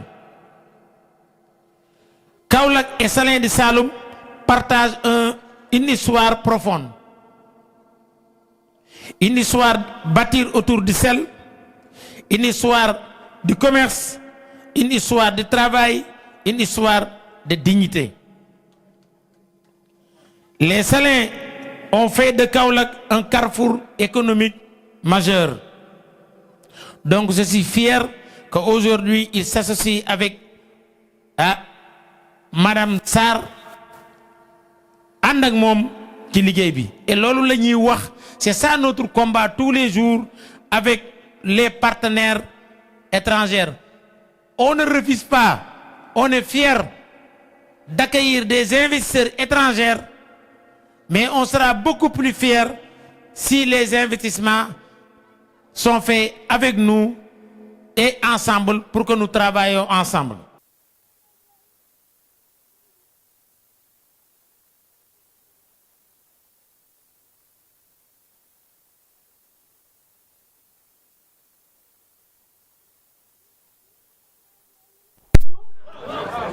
Mahal Saloum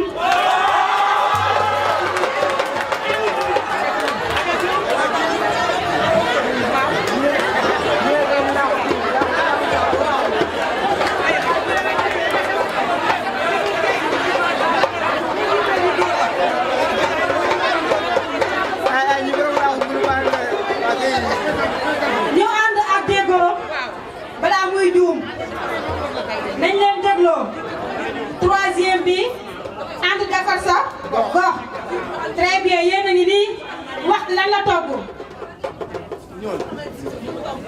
njiit bi mu ngi tudd Soxna Mariétou Cissé. donc ñu ngi togg ngurubaan. ngurubaan lañ togg boole ci jus moringa mooy jus nebedaay. ñu daal di jël orange local bi def ko jus. ak jus de bissap. donc ñoom ñoo jël 3e place am compris 100 000.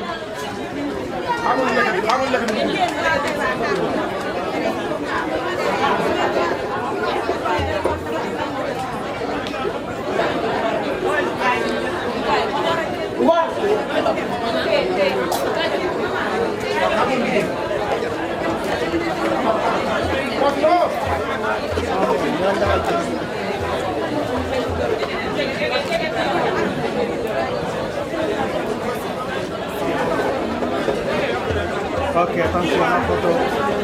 Maman, la photo.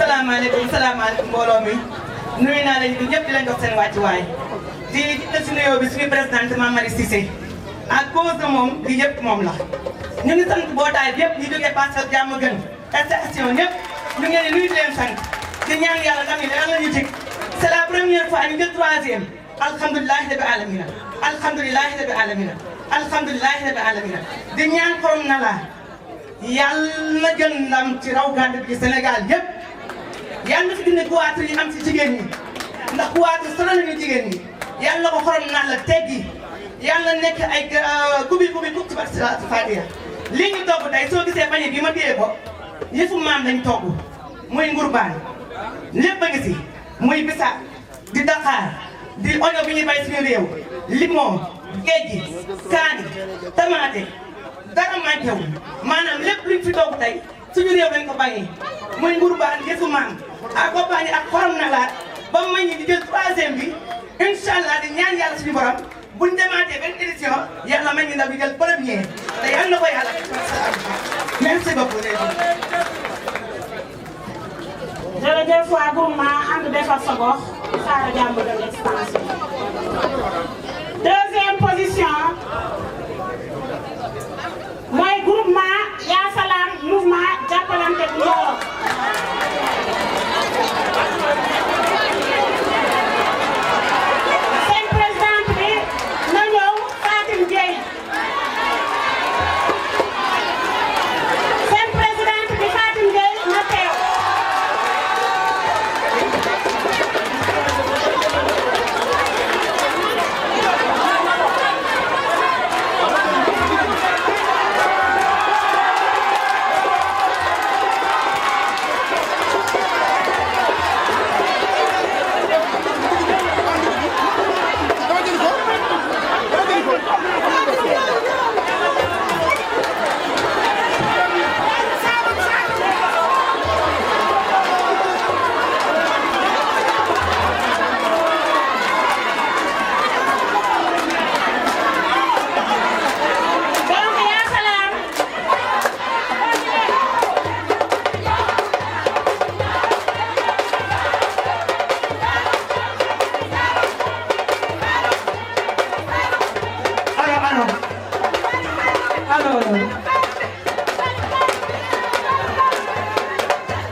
Masai